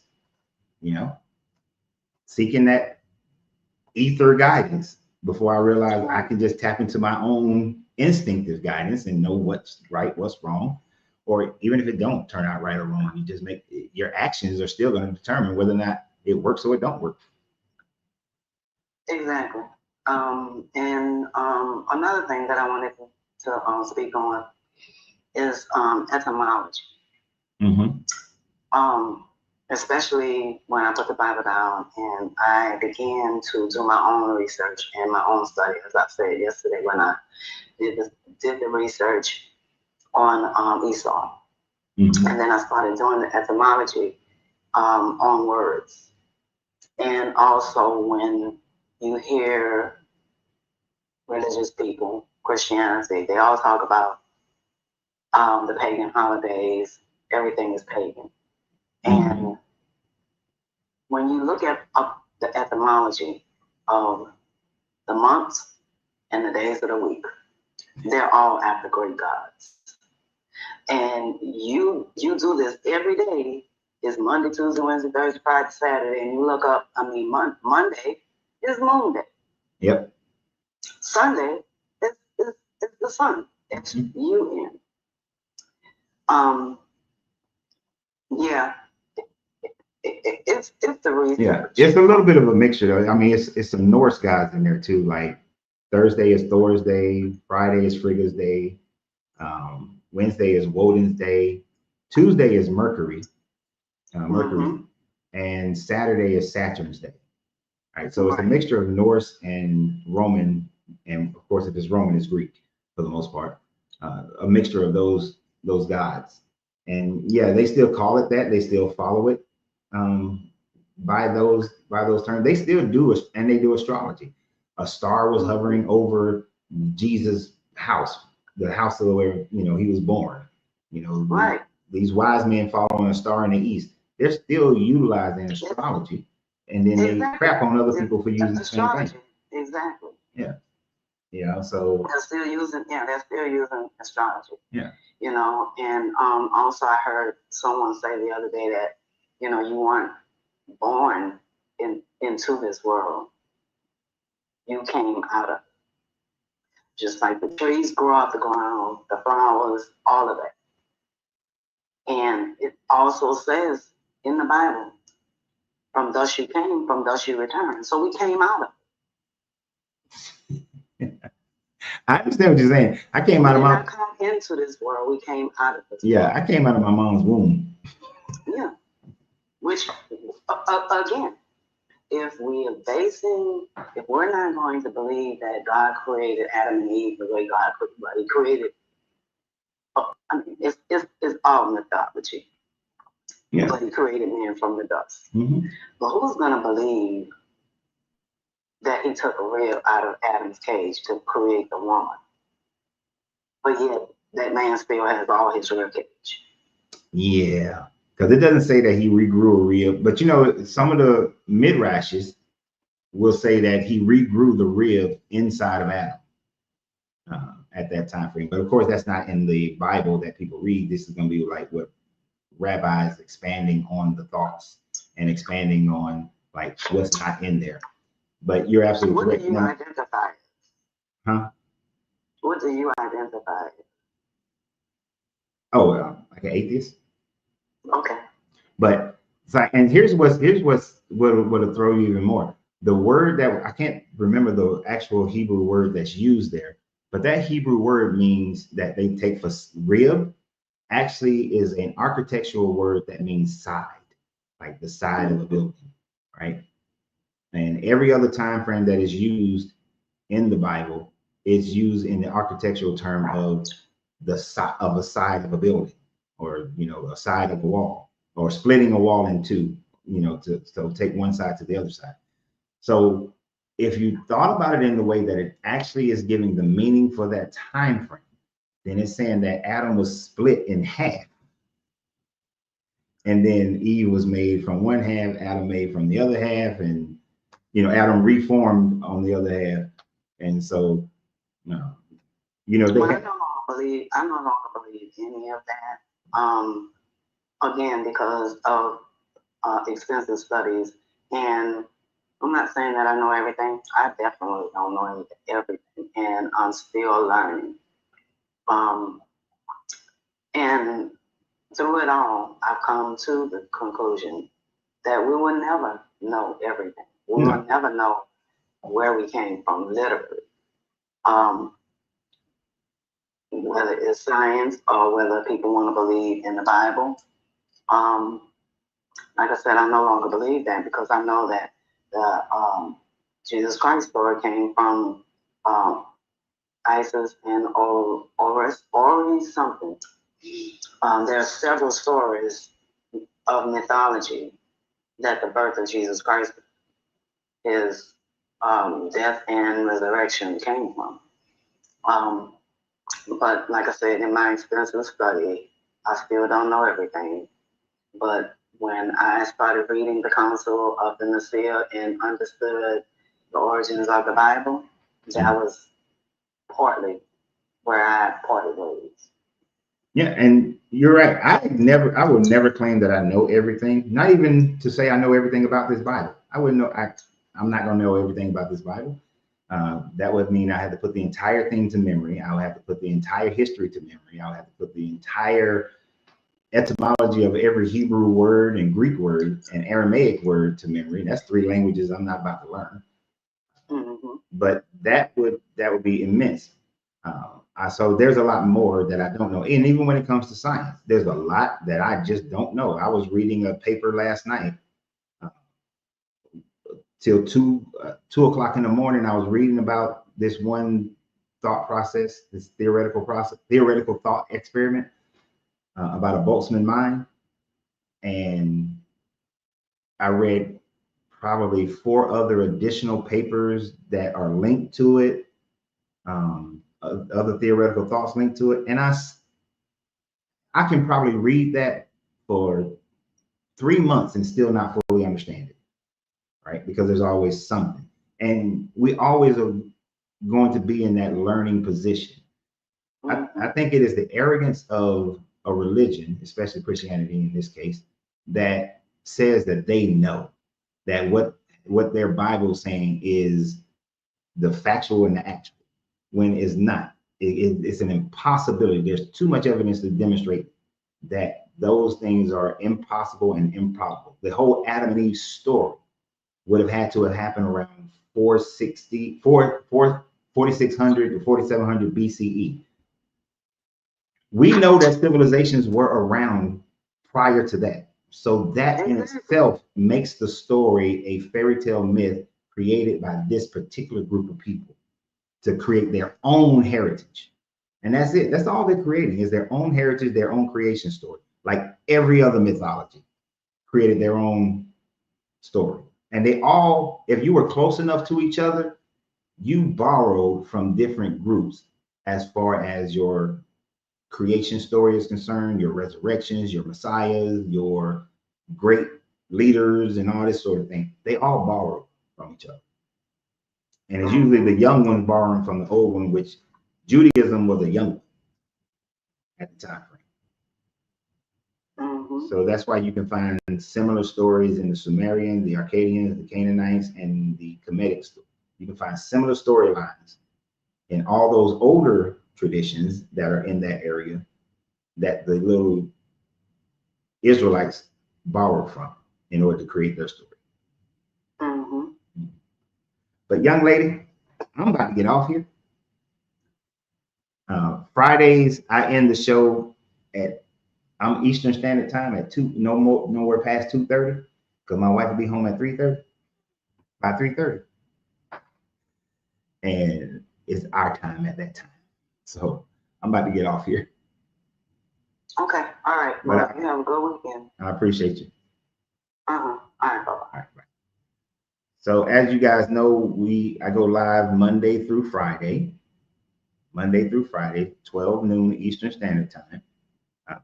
We go, and usually we would go until about 4 o'clock Eastern Standard Time, but not today. So as a recap, we know that Christianity practices its own forms of witchcraft, which those same things that they do, if you do it based on any other religion, yours is considered witchcraft. This was one of the ways that Christianity in their missionary works went around and convinced other people that they were, one, lording over militarily, and then two, they would then come in and bring the missionaries and say, hey, your religion is of the devil. This is the true religion. All those things you did to heal people, they were from the devil. All those things you did to win battles, they were from the devil. All those things you did to do anything, whether good or bad, for your society was from the devil, because you weren't practicing this religion. We've talked at length about the Panari people and how those people didn't have a sense of sin or guilt, but they convinced them and taught them sin and guilt to be added to their community. So they were a community existing without this bullshit. But that same thing that they told these people was evil, they say is good if their God is doing it. So that is why Christian witchcraft is just simply witchcraft, right? If a person is able to use some Reiki to heal you, but a Christian comes and lays hand on you and the same damn thing happens, it's witchcraft, according to the Christian. But it's the same damn thing, which means that it is only based, its goodness or evilness is only based on the perspective of the person who is doing it. But the reality is that it is only good or bad based on the intentions of any individual, right? So if you draw your salt circle, and this was my threat to Christians every time they tell you want to pray me. If you draw your salt circles and make your sigil of a person's name and your intention towards them, and you sit in your circle and you light some candles and do all that, and you have a bad intention for that person, then your shit's evil. If you pray to Jesus, Lord Jesus, please let Deconstructing, let Coach Renz stop talking and let the Holy Spirit come in him, because that would be a great thing for him to switch teams, right? That would be a miracle. You are praying for your evil intentions to supersede my free will to decide for myself what is and what is not. That's evil, because you want me to be possessed and not be of my own mind and my own free will. That would be like me calling upon the flying spaghetti monster on Saturn to let his noodles encircle you and fill you with the holy Parmesan and bring about the delight of sauce in your heart to worship the one true God of the flying spaghetti monster and Saturn.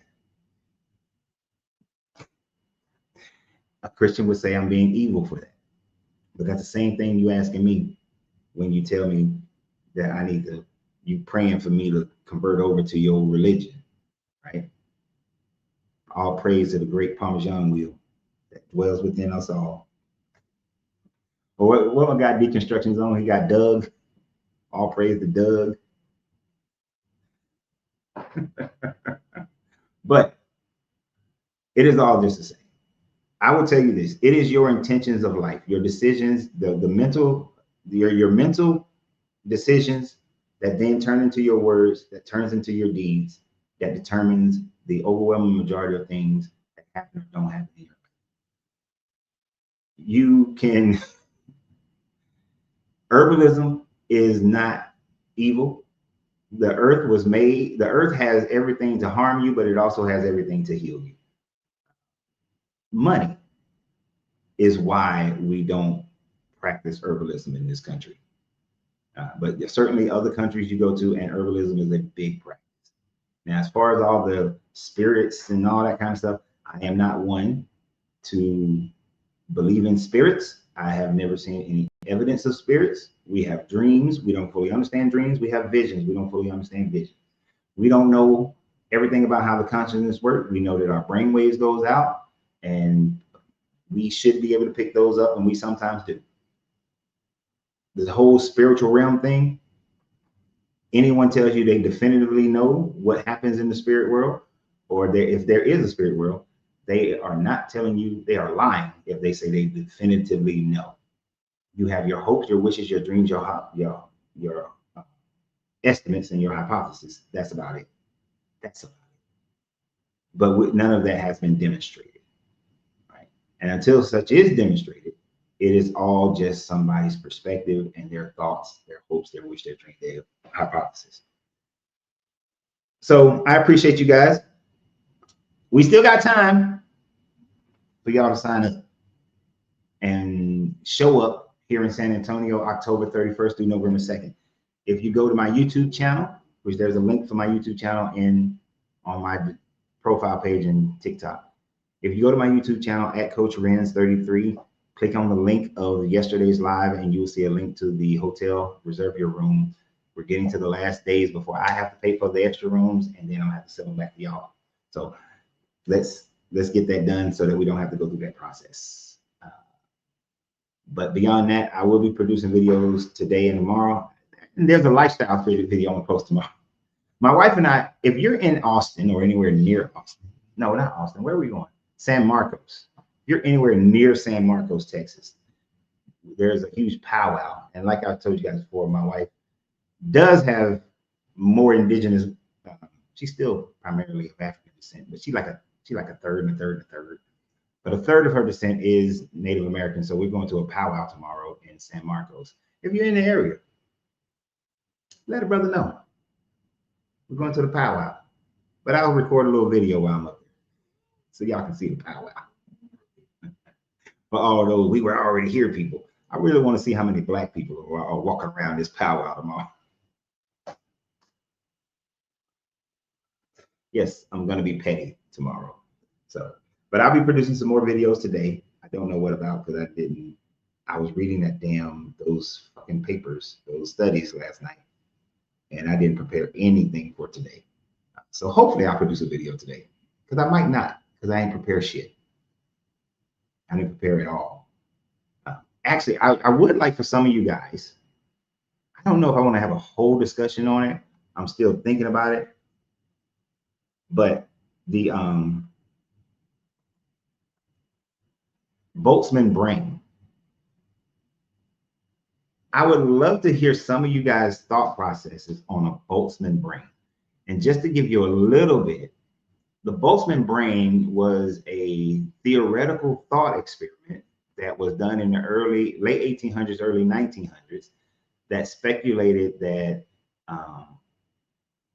within the universe, in early stages of our universe, that a spontaneous brain, I'm giving you the simplified version because you got to read it. Like I said, I was reading this for 3-4 hours last night. A spontaneous brain appeared with already having a false memory of itself being an eternal being and lasted momentarily long enough to have a thought to manifest observable life within the universe. This theory has its flaws, but it has its evidence. I'm gonna say evidence. I use the term evidence. It has its evidence and it has its flaws, especially when we talk about heat, death, and universal entropy. So Boltzmann brain, I would love to. I don't want to have a whole live on the Boltzmann brain because it's incredibly technical, and I still don't understand 99% of it. But just understanding 1% of it is a lot. It's a lot. But I want to hear, so on Monday, I'm gonna give y'all till Monday. I want to hear if you think that it's possible that what Christians, what Gnostics are deeming as God or the Pleroma, would the Boltzmann brain be a rationale for their belief? All right. Just a little homework. I don't hardly ever give you homework. I ain't gonna say never. I'm pretty sure I've done it before. But I would love to hear some of you guys' thoughts on the Boltzmann brain, Boltzmann. Go look that up. But if anything, it's an interesting read. Even if you start out, do like I started out reading the Wikipedia aspect of it. And then I went and read half of the references that the Wikipedia offered in the reference part. Now, some of the parts that Wikipedia offered throughout, I also clicked on a bunch of those and read a bunch of that. Like I said, I was reading this for like 4 hours last night, till about 2:30 in the morning. So Boltzmann brain. I want to see what you guys think about it. So y'all have a great day. And always remember, you have to free yourself to be yourself because your greatness is non-negotiable. All praise to the flying spaghetti monster on Saturn and the great Parmesan wheel. Good journey, good vibrations. Yeah, Boltzmann.